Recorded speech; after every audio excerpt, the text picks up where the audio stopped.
الحمدللہ رب العالمین والصلاة والسلام علی سید الانبیاء والمرسلین وعلی آلہ واصحابہ اجمعین الی یوم الدین۔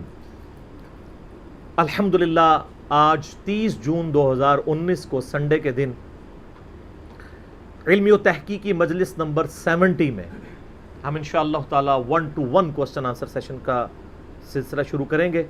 آج انشاءاللہ تعالی ہمارے ندیم بھائی مجھ سے 1-to-1 سوالات کریں گے انشاءاللہ۔ بسم اللہ الرحمن الرحیم، اللہم صلی علی محمد وعلی آل محمد۔ السلام علیکم ورحمۃ اللہ وبرکاتہ۔ وعلیکم السلام ورحمۃ اللہ۔ علی بھائی، آج کل سوشل میڈیا پر دوسری شادی کے حوالہ سے خوب بحث ہو رہی ہے۔ پاکستان کے قانون کے مطابق ایک مرد پہلی بیوی کی اجازت کے بغیر دوسری شادی نہیں کر سکتا، بلکہ صرف اجازت بھی ناکافی ہے، اس مرد کو مصالحاتی کونسل کے روبرو پیش بھی ہونا پڑے گا اور چیئرمین کی اجازت کے بعد ہی دوسری شادی کر سکتا ہے۔ اسلام کی اس حوالے سے کیا تعلیمات ہیں؟ یہ جس طرح کی باتیں آپ نے پڑھ کے سنائی ہیں، اس سے تو پھر قیامت تک وہ دوسری شادی نہیں کر سکتا۔ تو ظاہر ہے اسلام کی یہ والی تعلیمات نہیں ہیں، اور یہ جتنے بھولے لوگ اس طرح کے سوالات کر رہے ہوتے ہیں ان کو بھی پتہ ہے کہ اسلام کی تعلیمات کیا ہیں، لیکن کوئی بولنے کی جرت نہیں کرتا۔ بہرحال میں اس کے اوپر 2-4 باتیں ایک اولو العلم قائما بالقسط کے تحت انصاف پر قائم رہتے ہوئے، یعنی بالکل ایکسٹریم میں ریلیجس لوگوں کا بھی موقف اڈاپٹ نہیں کروں گا اور نہ بالکل ایکسٹریم سیکولر لوگوں کا۔ دونوں چیزوں کی اپنی جگہ اہمیت موجود ہے، لیکن اس کا بیلنس ہونا ضروری ہے۔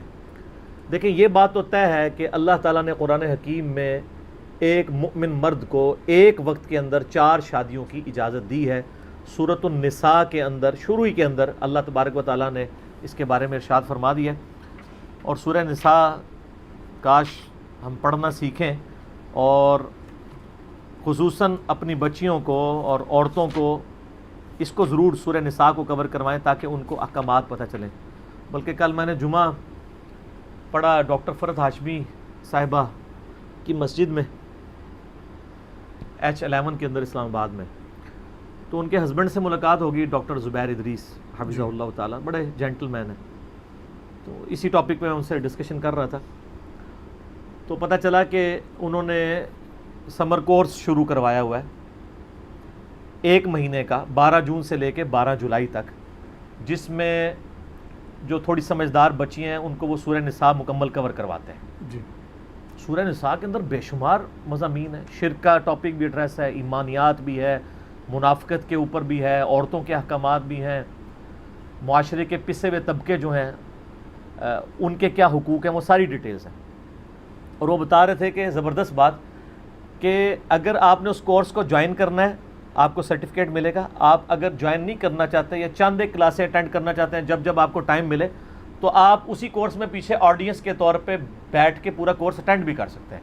سرٹیفکیٹ آپ کو نہیں ملے گا لیکن نالج تو پھر بھی مل جائے گا۔ جی، تو یہ چیزیں اگر ہم نے کور کی ہوتی نا، تو آج لوگوں کے لیے یہ سوالات کرنا عجیب و غریب معاملہ نہ بن جاتا۔ یہ دیکھیں سورہ نساء کی آیت نمبر ہے 3، اس میں اللہ تعالیٰ فرماتا ہے فَانْكِحُوا مَا طَابَ لَكُم مِّنَ النِّسَاءِ مَثْنَىٰ وَثُلَاثَ وَرُبَاعَ۔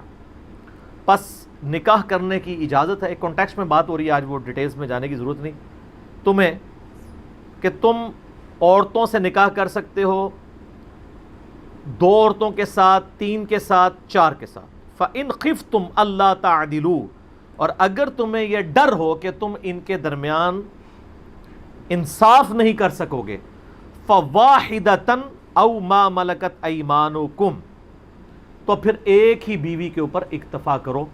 ہاں، مگر جو ہاتھ کا مال یعنی کنیزیں، جو آج کل ایبسلیٹ ہو چکا ہے ایشو، اس زمانے میں تھا، وہ رکھ سکتے ہو لیکن بیوی ایک ہی رکھو۔ ذَلِكَ أَدْنَىٰ أَلَّا تَعُولُوا، یعنی یہ اس چیز کے قریب ہے کہ تم حد سے تجاوز کر جاؤ۔ اس کے اگینسٹ یہ اللہ تعالیٰ نے تمہیں ایک سلوشن دے دیا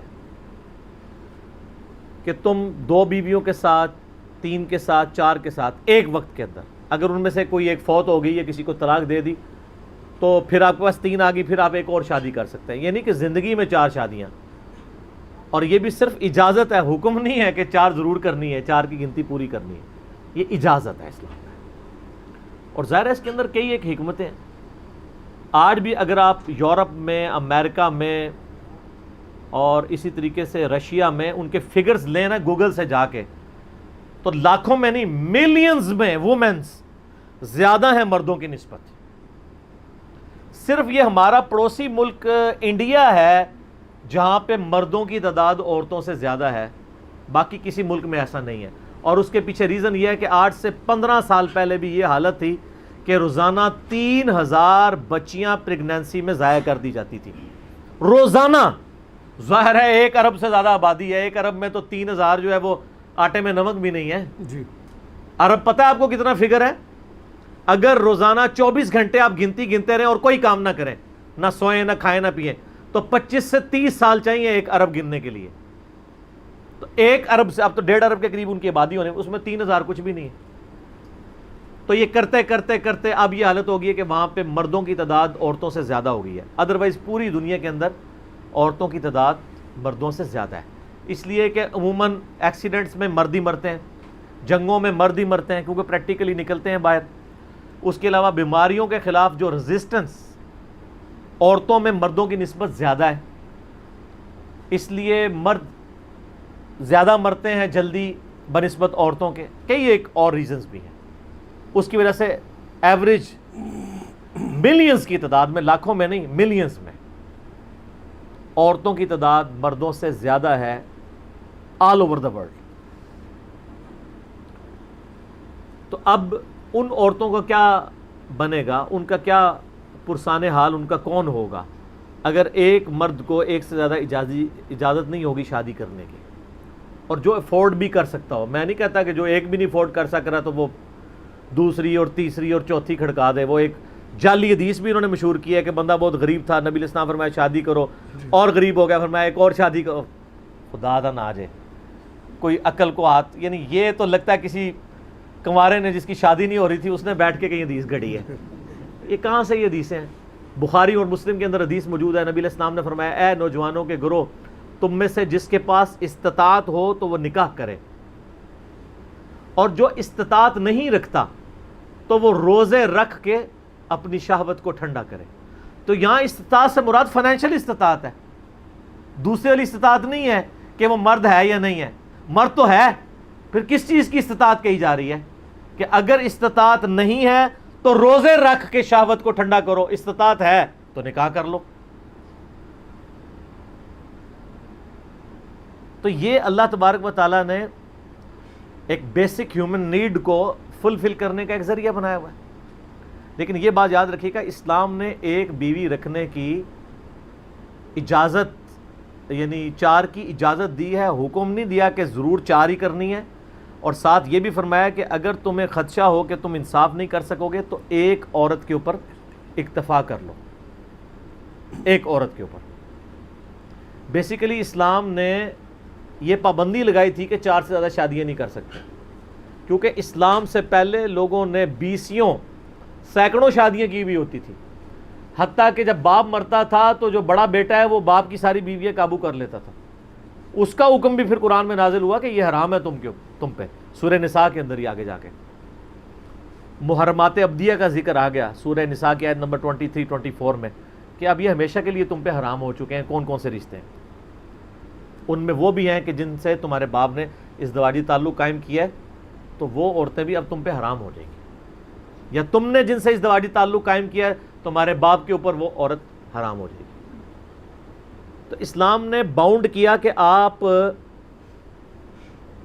4 زیادہ سے زیادہ کر سکتے ہیں, کیونکہ لوگ سینکڑوں میں کرتے تھے. اور ساتھ یہ کہہ دیا کہ اگر انصاف نہ کر سکو تو ایک پر اکتفا کر لو.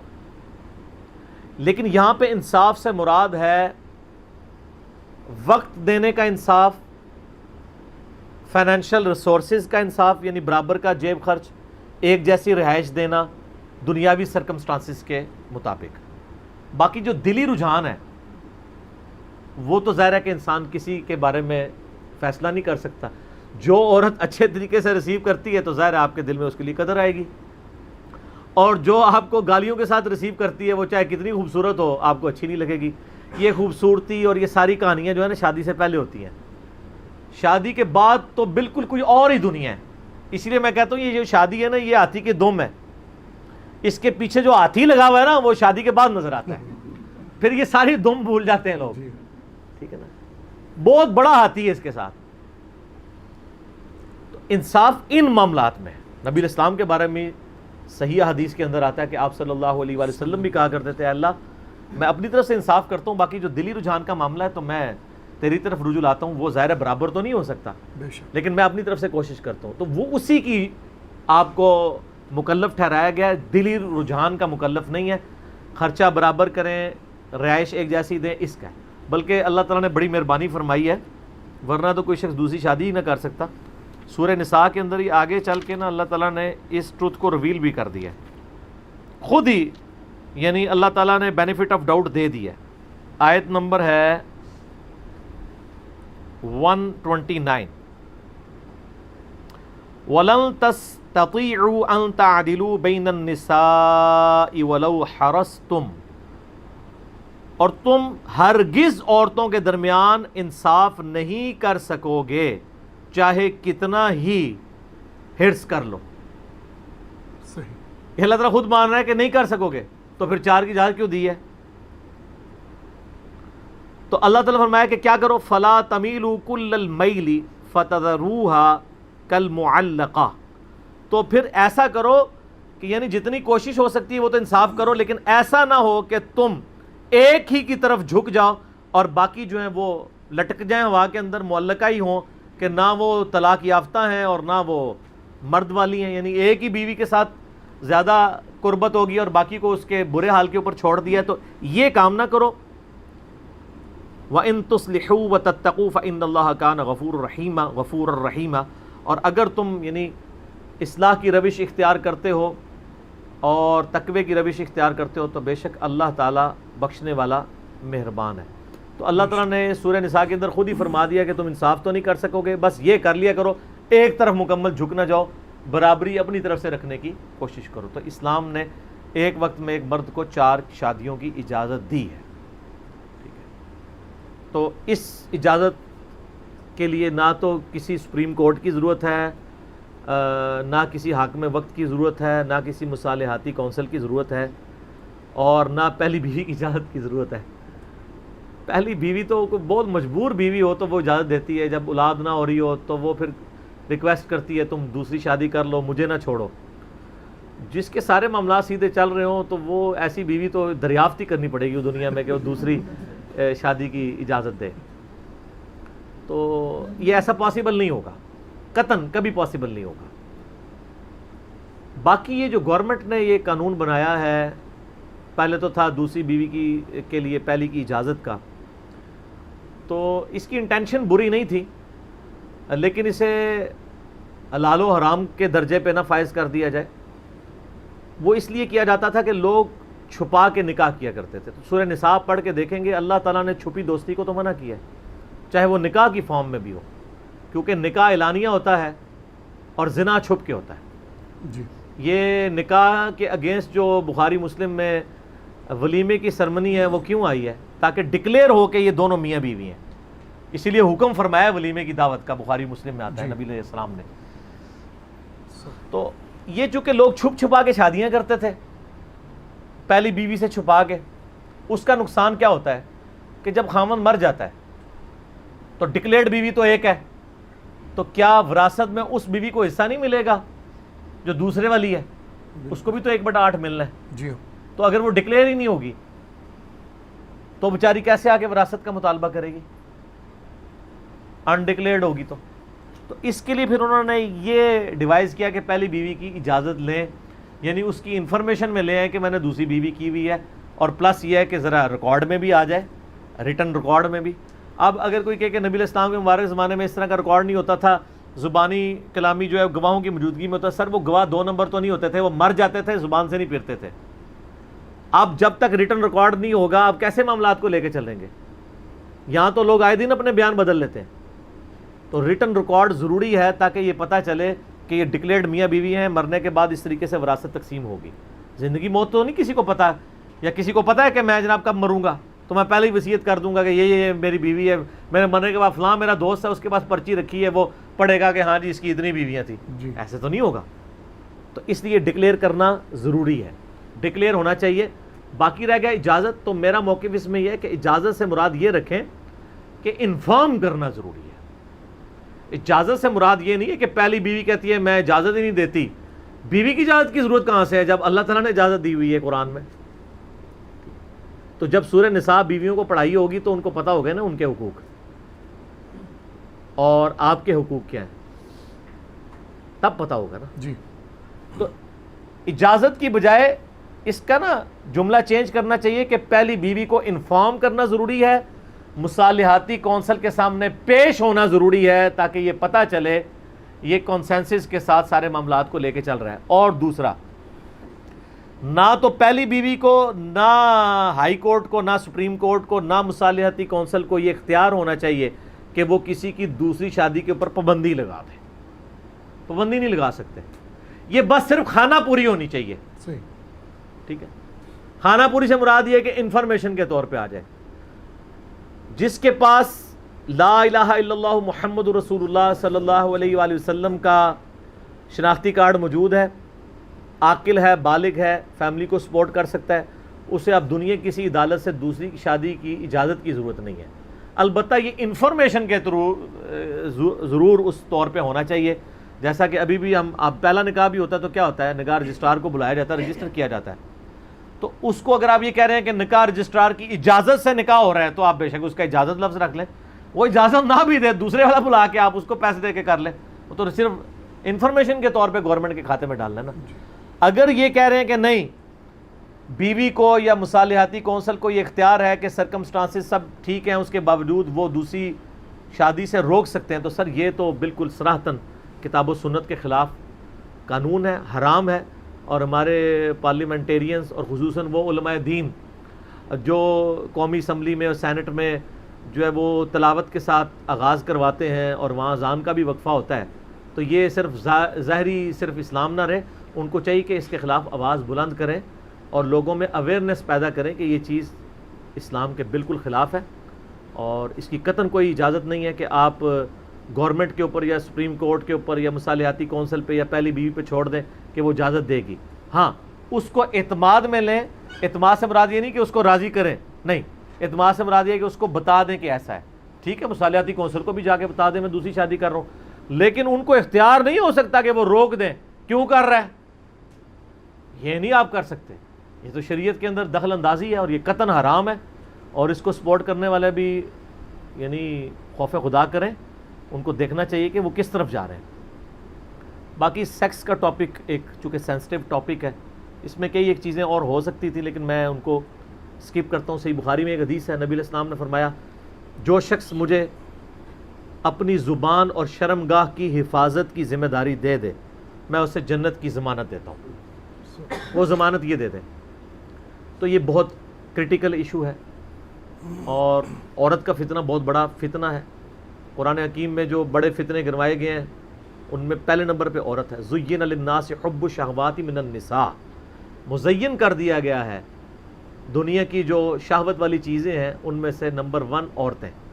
جو فرائیڈ ہے وہ صحیح کہتا ہے نا, سیکس سب سے امپورٹنٹ جذبہ ہے, کوئی شک نہیں ہے. صحیح بخاری میں حدیث ہے, نبی علیہ السلام نے فرمایا میں اپنی وفات کے بعد تمہارے لیے سب سے بڑا فتنہ عورت چھوڑ کے جا رہا ہوں. یہ فتنہ پنجابی والا نہیں ہے کہ عورتیں ختم کر دو. فتنہ سے مراد ہے آزمائش, کہ عورتوں کے ذریعے آزمائش کی جائے گی تمہاری. اب عورت کتنی بڑی آزمائش ہے. عورت اپنے خاوند کے لیے بھی آزمائش ہے, عورت اپنی اولاد کے لیے بھی آزمائش ہے, عورت اپنے ماں باپ کے لیے بھی آزمائش ہے, اپنے بھائیوں کے لیے بھی آزمائش ہے. تبھی تو یہ ظالمانہ غیرت کے نام کے اوپر قتل ہو رہے ہوتے ہیں. غلط ہیں بالکل, لیکن ایک عورت کے گیری سب کچھ گھوم رہا ہوتا ہے نا جی. تو اس لیے عورتوں کو اللہ تعالیٰ نے جہاں پہ اتنی ان کے ساتھ سختی والا معاملہ کیا ہے, دوسری طرف اللہ تعالیٰ نے ان کو پریویلیجز بھی بہت دیے ہیں کہ وہ بچپن پہ اپنے باپ کے اوپر ڈپینڈنٹ ہے, جوانی میں اپنے خاوند کے اوپر ڈپینڈنٹ ہے, بڑھاپے میں اپنی اولاد کے اوپر.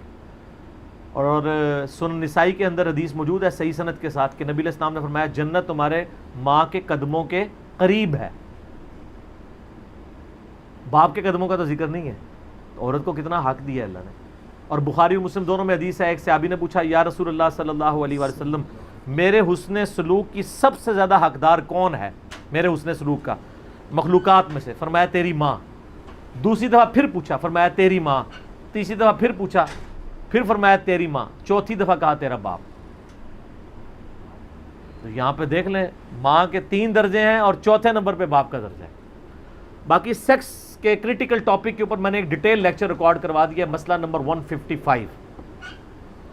آپ یوٹیوب کے اوپر جا کے لکھیں گے 155 مسئلہ، یا آپ سیکس، نکاح اور اس طریقے سے الفاظ لکھ کے میرا نام انجینئر محمد علی مرزا لکھ دیں تو وہ سارے کے سارے کلپس، وہ ویڈیوز کھل جائیں گی. میں نے ڈیٹیل کے ساتھ ان ایشوز کے اوپر بات کی ہے.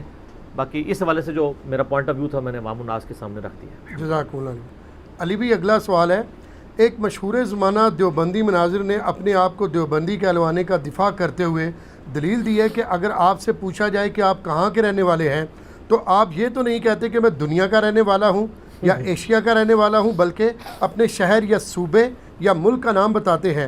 اگر کوئی کہتا ہے کہ میں لاہوری ہوں تو اس کا ہرگز مطلب نہیں کہ وہ پاکستانی نہیں، بلکہ ایسے ہی دیوبندی کا مطلب سنی، حنفی اور مسلم ہے. خام خام مسلم یا مسلمان کہلوانے پر زور دینا جاہلیت ہے. استغفر اللہ تو بولے یہ جاہلیت نہیں ہے، یہ آپ کی جاہلیت ہے کہ آپ کتاب و سنت کی واضح تعلیمات کو جاہلیت سمجھتے ہیں. یہ آپ کے جاہل ہونے کے اوپر بہت بڑی دلیل ہے. یہ اتنا سادہ مسئلہ نہیں ہے. پہلے تو میں ان کو اینٹی وینم والا جواب دیتا ہوں نا. آپ کو پتہ ہے اسلام بھی جو ہے نا وہ لا سے شروع کرتا ہے. جی لا الہ الا اللہ، پہلے سارے جھوٹے خداؤں کی نفی، پھر اللہ کا تعارف. تو پہلے تو میں ان کی نفی کرتا ہوں نا اس اعتبار سے کہ اگر ان کا یہ قانون مان لیا جائے تو مجھے بتائیں، اگر آپ یہ کہیں گے کہ میں دیوبندی ہوں اور اس کا مطلب انڈرسٹوڈ ہوگا کہ آپ حنفی بھی ہیں، تو پھر کون سے والے حنفی ہیں؟ بریلوی حنفی ہے، دیوبندی حنفی. تو دونوں ایک دوسرے سے پوچھ لیں، بریلوی کہیں گے یہ حنفی نہیں ہے، دیوبندی کہیں گے وہ حنفی نہیں ہے. صحیح. اور پھر بھی آپ کو یقین نہ آئے تو ہم ان کی کتابوں سے بتا دیتے ہیں. آج کل کچھ لوگ کہانیاں کرا رہے ہیں، نہیں پرانے بزرگ تو بڑے اچھے تھے، یہ بعد والے خراب ہو گئے. نہ سر، پرانے نو تسی اگر کٹو گے نا تو اے تے کچھ لال ہی نہیں جو پرانے لال سن جے. اے پھر بھی اچھے ہو گئے جے. پرانے جنہیں کوڑے سن جے نا، اللہ معافی دے. آپ احمد بریلوی صاحب کی کتاب ہے حسام الحرمین، حسام الحرمین، حرمین کی تلوار. کتاب کا نام دیکھ لیں کتنا میٹھا ہے. یہ امام اعظم بریلوی صاحب کی کتاب ہے، 1905 کے اندر انہوں نے لکھی ہے، جس پہ انہوں نے 5 کفر کے فتوے لگائے ہیں. ایک احمد بریلوی صاحب نے لگایا فتویٰ غلام احمد قادیانی پہ اور 4 علماء دیوبند پہ، اور اینڈ پہ جا کے انہوں نے بالکل اس کو کنکلوڈ کرتے ہوئے لکھا کہ یہ جتنے فرقے ہیں دیوبند کے، جتنے یہ بزرگ ہیں، یہ سب کے سب مرتد اور واجب القتل. اور اس پہ اجماع ہے، اجماع کا بھی دعویٰ کر دیا.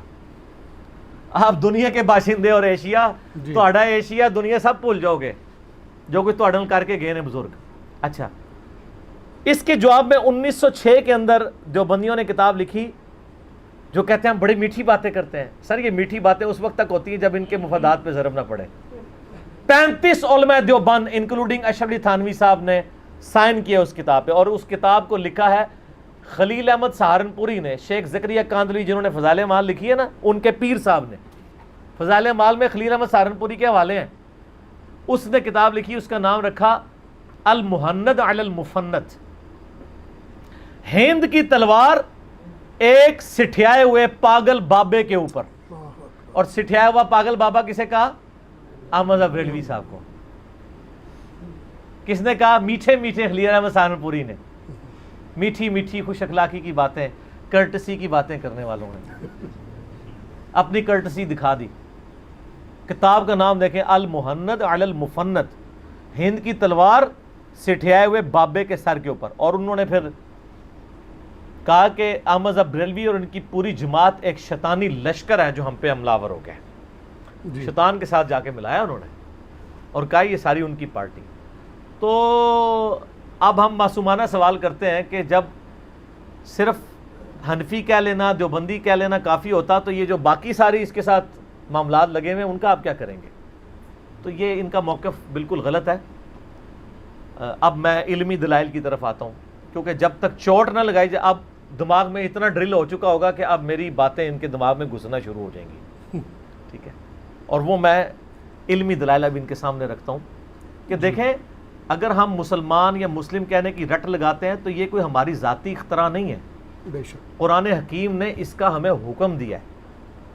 ملت ابیکم ابراہیم سورہ الحج آیت نمبر 78. پیروی کرو اپنے باپ ابراہیم کی ملت کی. ہوا سماکم المسلمین, جس نے تمہارا نام مسلم رکھا تھا. یہاں پہ مسلم ایز اے صفت نہیں آیا. ایز اے صفت کا مطلب ہے کہ سر تسلیم خم کرنے والا. یہاں ہے سماکم, تمہارا اسم, تمہارا نیم, تمہارا نام مسلم رکھا تھا. من قبل وفی ھذا, اس قرآن کے نزول سے پہلے ابراہیم نے رکھا تھا اور اس کتاب میں ہم رکھ رہے ہیں. تو یہ تمہیں اللہ نے حکم دیا کہ اپنے آپ کو مسلم کہنا ہے. اللہ تعالیٰ نے ہمیں کہیں نہیں کہا کہ ہم نے اپنے آپ کو بریلوی, دیوبندی, اہل حدیث, سنی, شیعہ ان ناموں میں بانٹ رہے ہیں. اب یہ کہا کہ جی پتہ کیسے چلے گا, تو پتہ تو سر دیوبندی کہنے سے بھی کوئی نہیں چل رہا. دیوبندی کون سے ایک ہیں؟ دیوبندی بھی تو دو ہیں, حیاتی اور مماتی. دونوں ایک دوسرے کو بدعتی اور مشرک سمجھتے ہیں. جی. تو یہ دمیں آپ قیامت تک لگاتے جائیں, یہ ختم نہیں ہوں گی. اور اب تو ماشاءاللہ اس کے اندر بھی حیاتیوں میں بھی لڑائی شروع ہو گئی ہے.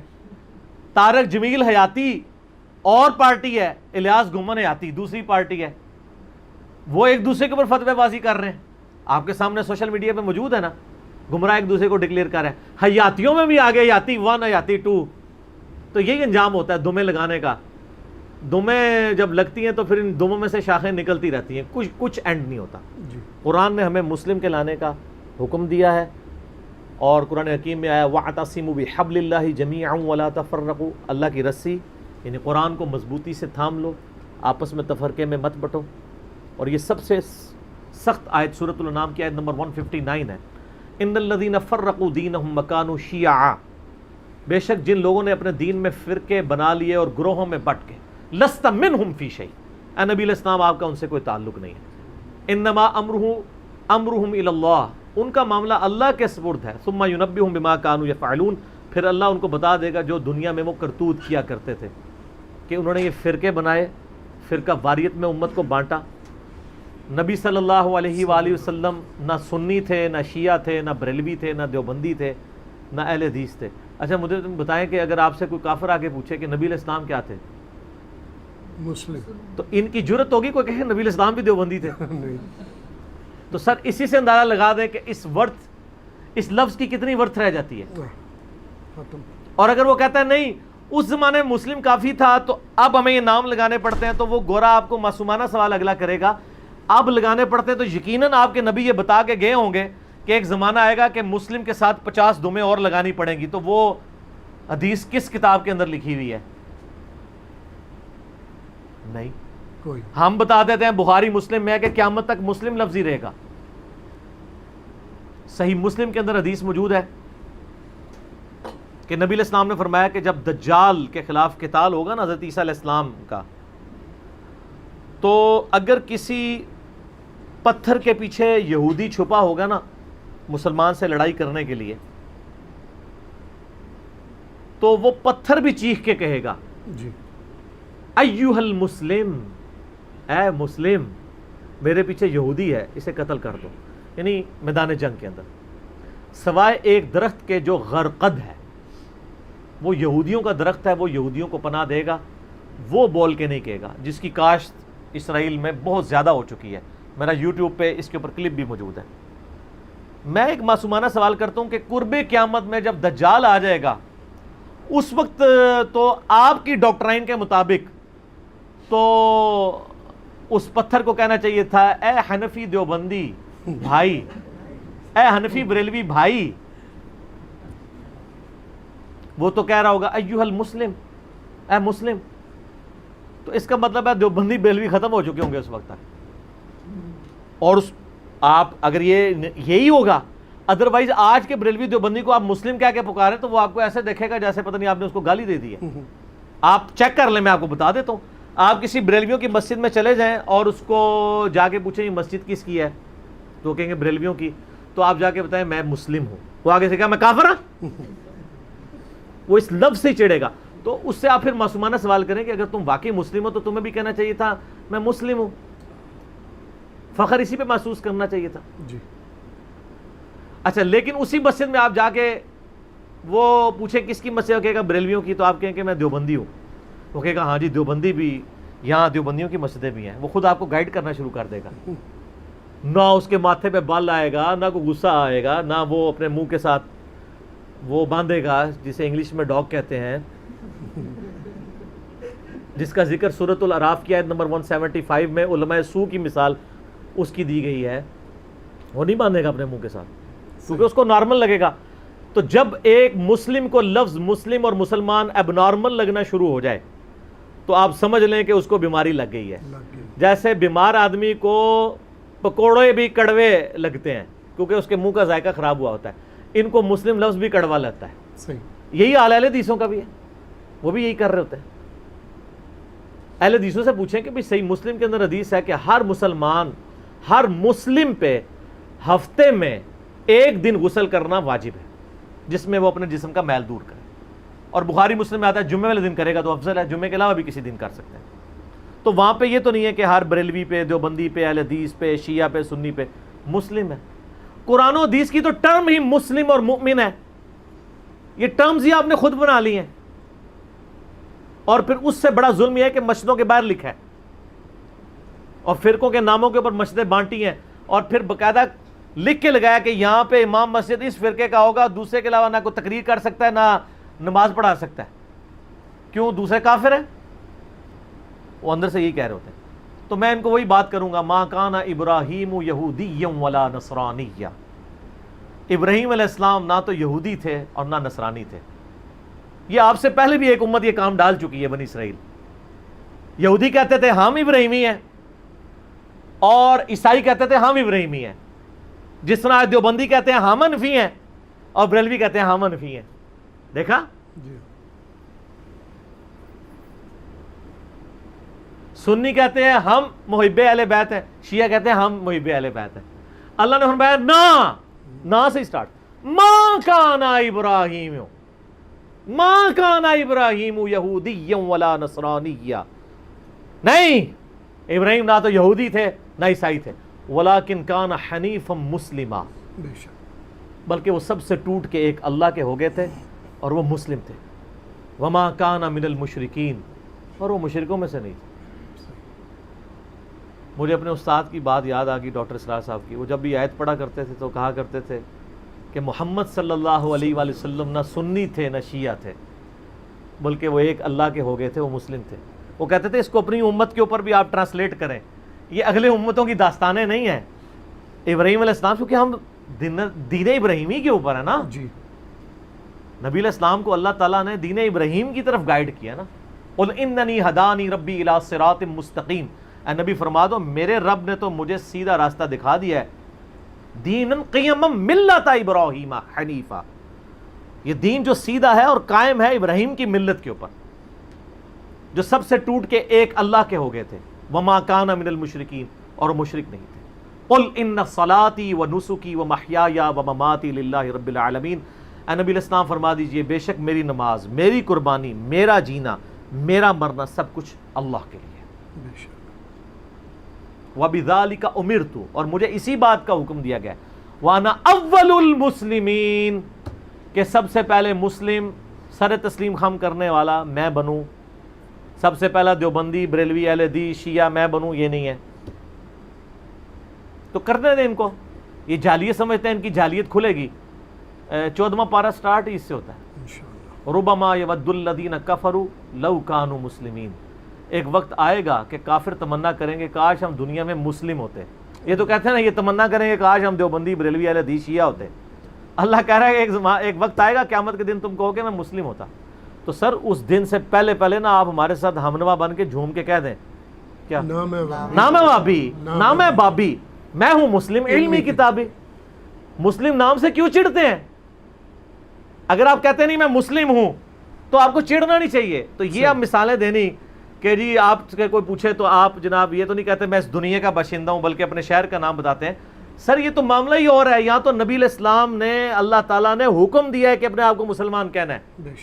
تو کیا آپ نبی علیہ السلام کو اور اللہ تعالیٰ کو یہ بتانا چاہ رہے ہیں؟ اور آپ نے جو اپنی دمیں لگائی ہیں بتائیں ان کی دلائل کہاں ہیں کتاب و سنت میں، کہ جب یہ ہوگا تو یہ کر لینا، جب یہ ہوگا تو یہ ایک اور دم لگا لینا، جب اس دم کے بھی آگے 2 دمیں بنے پھر ایک اور دم لگا لینا۔ اہل حدیث کو بڑی اکڑ تھی نا کہ ہم جی اہل حدیث ہیں، دیکھیں اللہ تعالیٰ نے ان کے ساتھ کیا کیا ہے. سنبھالے ہی نہیں جا رہے, اتنے ٹکڑے ہو گئے ہیں. غربا اہل حدیث, مدخلی اہل حدیث, سلفی اہل حدیث, غیر مقلد اہل حدیث اور مقلد اہل حدیث. اور پھر پاکستان میں جو جماعتیں بن چکی ہوئی ہیں, وہ ویسے کہتے ہیں نہیں فروئی اختلاف ہے. فروئی اختلاف ہو تو ایک جماعت دوسرے سے مسجد چھین لے. نہیں, فروئی اختلاف کا تو مطلب ہے کوئی فرق نہیں پڑتا. تو جہاں مسجد چھینی جا رہی ہو, امام مسجدوں کی پٹائی کی جا رہی ہو, مسجد پہ اسلحے کے زور سے قبضہ کیا جا رہا ہو, تو مطلب کیا ہے کہ اس کو گمراہ سمجھتے ہیں. جی ہاں, آپ کو کہانی ضرور کرائی ہوئی ہے کہ نہیں سارے مسلمان بھائی ہمارے, بس توحید سب ہماری ایک ہے. کچھ بھی نہیں سر. جب تک قربانی کی کھالیں ایک نہیں ہوں گی نا, فطرانے ایک نہیں ہوں گے, چندہ بک ایک نہیں ہوگی, آپ کبھی بھی ایک نہیں ہوں گے. جی ہاں, اللہ تعالیٰ پرنٹنگ پریس کی ہوں گی, آپ کبھی. ابھی دیکھ جو بندی بریلوی کو ایک کرنا ہے نا, ان کی چندہ بک ایک کر دیں تو لڑائی نہیں ہوگی. کہاں سے لڑائی ہوگی؟ چندہ بک لا دیں. یہ ویسے میں ویسے بتا رہا ہوں, یہ محال ہے. یہ اسی طریقے سے ہے کہ وہ پہلی جنگ عظیم میں, یعنی وہ جب مشورہ ہو رہا تھا نا کہ وہ جاپان کے جہاز اور کشتیاں جو ہیں وہ یعنی سمندر سے حملہ آور ہو جاتے ہیں, تو امریکنز نے اور برٹش نے جب یہ مشورہ, یعنی برٹش نے کیا مشورہ, تو ادھر مشورے میں یہ بات بھی سامنے آئی کہ اس کا بڑا آسان سا حل ہے کہ آپ سمندروں کا پانی خشک کر دیں. یہ سر ہمارے کورس میں پڑھایا جاتا ہے پروجیکٹ مینجمنٹ میں, اور کہا جاتا ہے کہ اس طرح کے جو مشورے ہیں ان کو پھینکنا نہیں چاہیے. بعض اوقات بہت کام کی بات بھی نکل آتی ہے, کیونکہ اگر آپ یہ مشورہ بھی کنسیڈر کریں گے نا تو آپ کے پاس ایک آپشن آ جائے گا. اگرچہ یہ امپاسبل ہے, لیکن واقعی اگر دنیا کے سمندروں کا پانی خشک ہو جائے تو ابدوزوں سے, جاپان کی ابدوزوں سے اور جہازوں سے خطرہ ہی نہیں رہے گا. اگرچہ یہ امپاسبل ہے. کچھ چیزیں آپ دیکھیں سائنس اور فکشن کے اندر شروع میں ایک بنائی گئی کہ ایسا پاسبل ہو جائے کہ اڑنے والی کار ہو, تو سر دبئی میں اڑ رہی ہیں نا کاریں, پاسبل کر ہی لیا نا. اس وقت تو لوگ اسی طرح ہنسے ہوں گے جس طرح ہم ہنسے ہیں اس کے اوپر. تو وقت کے ساتھ چیزیں, لیکن آپشن تو موجود ہے. تو یہ اسی لیول کا آپشن ہے کہ آپ چندہ بک ایک کر دیں, سمندروں کا پانی خشک کر دیں, آپ دوزے نہیں آئیں گی. چندہ بک ایک کر دیں, پھر کباری ختم ہو جائے گی. یہ دوسرا حال ہے کہ لوگوں کو ایجوکیٹ کریں کہ آپ کے ساتھ پوری نیک نیتی کے ساتھ آپ کے بزرگوں نے بہت بڑے لیول کی زیادتی کی ہے, اور لوگوں کو بتائیں کہ ان کے ساتھ یہ کیا معاملات ہوئے. تو یہ دنیاوی مثالیں دے کے, اس طرح کی کہانیاں کرا کے وہ چیزیں ثابت کرنا, یہ خود ثبوت ہوتا ہے کہ ان کے پاس قرآن و سنت کی کوئی دلیل نہیں ہے. قرآن و سنت ہوتا تو اس طرح کی باتیں کرتے. یہ ساری کہانیاں منطقی باتیں اس لیے کر رہے ہوتے ہیں کہ کتاب و سنت میں ان کے پاس دلیل نہیں ہوتی. کتاب و سنت میں ہو تو پہلے قرآن کی آیت اور حدیث پیش کریں, وہ تو پتہ ہے ان کے خلاف ہے. تو اس طرح کی جو یہ کہانیاں کراتے ہیں, اس طرح کی بہت ساری کہانیاں آپ کو کافر بھی کروا لیتے ہیں. میں ان کو کچھ کہانیاں بتا دیتا ہوں.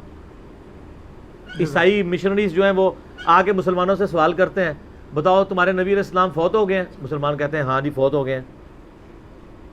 قبر کدھر ہے؟ مدینہ شریف میں. اچھا بتاؤ ہمارے نبی فوت ہوئے ہیں؟ کہتے ہیں نہیں آپ کے نبی تو زندہ ہے. کدھر ہے جی؟ وہ کہتے ہیں آسمانوں پہ. تو کہتے ہیں بتاؤ جو مر گیا وہ افضل ہے جو زندہ ہے وہ افضل ہے؟ ہائے ہائے ہائے ہائے ہائے, دنیا کا باشندہ تے ایشیا کا باشندہ اہل اسمال. وہ کہتے ہیں یہ بتاؤ تمہارے نبی کی والدہ کا نام کیا ہے؟ کہتے ہیں ہم کہتے ہیں سیدہ آمنہ, والد کا نام عبداللہ. وہ کہتے ہیں ہماری نبی کی والدہ کا نام, ہم کہتے ہیں مریم. کہتے ہیں باپ, کہتے ہیں باپ تو نہیں تھا, وہ تو اللہ کی روح تھے. تو ان کا جو اللہ کی روح ہو وہ افضل ہے یا جو دنیا کے کسی انسان کے کسی عورت کے ساتھ ازدواجی تعلق سے پیدا ہو وہ افضل ہے؟ یہ وہی ہے ایشیا کا باشندہ دنیا کا باشندہ. نا یہ پرانی باتیں ہوتی تھی, پرانے فرقے ہوتے تھے. سر یہ جو میں دعوے کر رہا ہوں میں کو تکبر کے طور پہ نہیں کر رہا, اللہ وجہ بصیرت یہ بات کر رہا ہوں اللہ کے فضل سے, کہ یہ انہوں نے جتنی کہانیاں کروائی ہوئی تھی نا, میں خود یہ کہانیاں کروانے والوں میں تھا. اس لیے مجھے پنجابی سے نا کہ وہ دائیوں کے ٹھیڈ نہیں چھپے ہوتے, دائیوں سے پیٹ نہیں چھپے ہوئے ہوتے, مجھے سب کچھ پتہ ہے. اس لیے میں بار بار آپ کو کہہ رہا ہوں, خدا کے لیے اس پلیٹ فارم کی دعوت کو یہ نہ سمجھیے گا جس طرح لوگ آتے تھے چلے جاتے تھے پھر مر جاتے تھے ان کے اثرات ختم ہو جاتے تھے. نہ, یہ عام دعوت نہیں ہے. یہ دعوت اسی پیٹرن پہ شروع ہوئی ہے جو اللہ کے محبوب صلی اللہ علیہ وآلہ وسلم نے 1400 سال پہلے امت کو دی تھی, اور آپ کے بزرگوں نے اس کے اوپر مٹی کے گرد و غبار ڈال کے اسے سنی شیعہ کی تفریق میں اور بزرگوں کی تفریق کے اوپر توڑ دیا ہوا تھا. اور امام مالک کا قول ہے کہ اس امت کے آخری حصے کی اصلاح بھی اسی طریقے پہ ہوگی جو صحابہ اور تابعین کے یعنی اولین مسلمانوں کی اصلاح ہوئی ہے. اب میں آپ سے معصومانہ سوال کرتا ہوں, اگر امام مہدی جو ہے وہ مدرسہ دیوبند میں آ گئے, کیونکہ یہ تو انہوں نے ہی کہا نا جی, تو منظر الاسلام بریلی والے ان کو امام مہدی مانیں گے؟ انشاءاللہ ہزاروں کا لشکر ان کی شہادت کے لیے بھیج دیں گے. جی, اور اگر وہ منظر الاسلام بریلی شریف میں آ گئے تو دیوبند سے لشکر روانہ ہو جائے گا. جی, تو پھر اس کا مطلب امام مہدی کیسے ہوں گے؟ ان کو کوئی پوچھے, جب وہ امام مہدی سے پوچھا جائے گا آپ کیا ہیں, تو وہ کیا کہیں گے؟ میں بریلوی ہوں, دیوبندی ہوں, اہل حدیث ہوں, شیعہ ہوں یا مسلم. تو امام مہدی کے پیچھے کون چلیں گے؟ مسلم. کیونکہ ہمارا تو پہلی مصیبت ڈال جانی ہے. دیوبندیوں نے تو کہنا ہے جب تک آپ المحنت پہ ایمان نہیں لاتے اور بریلویوں کو مشرک نہیں کہتے تو آپ ایک شیطانی لشکر ہیں جو ہم پہ حملہ آور ہو گیا. اور بریلویوں نے کہنا ہے جب تک آپ اسام الحرمین کو نہیں مانتے اور علماء دیوبند کو کافر ڈکلیئر اور واجب القتل اور مرتد ڈکلیئر نہیں کرتے تو آپ تو گمراہ ہیں. وقت پہ رہنا امام مہدی نو نہیں پے گا انشاءاللہ سر. ادو تک فرقے رہنے کو نہیں.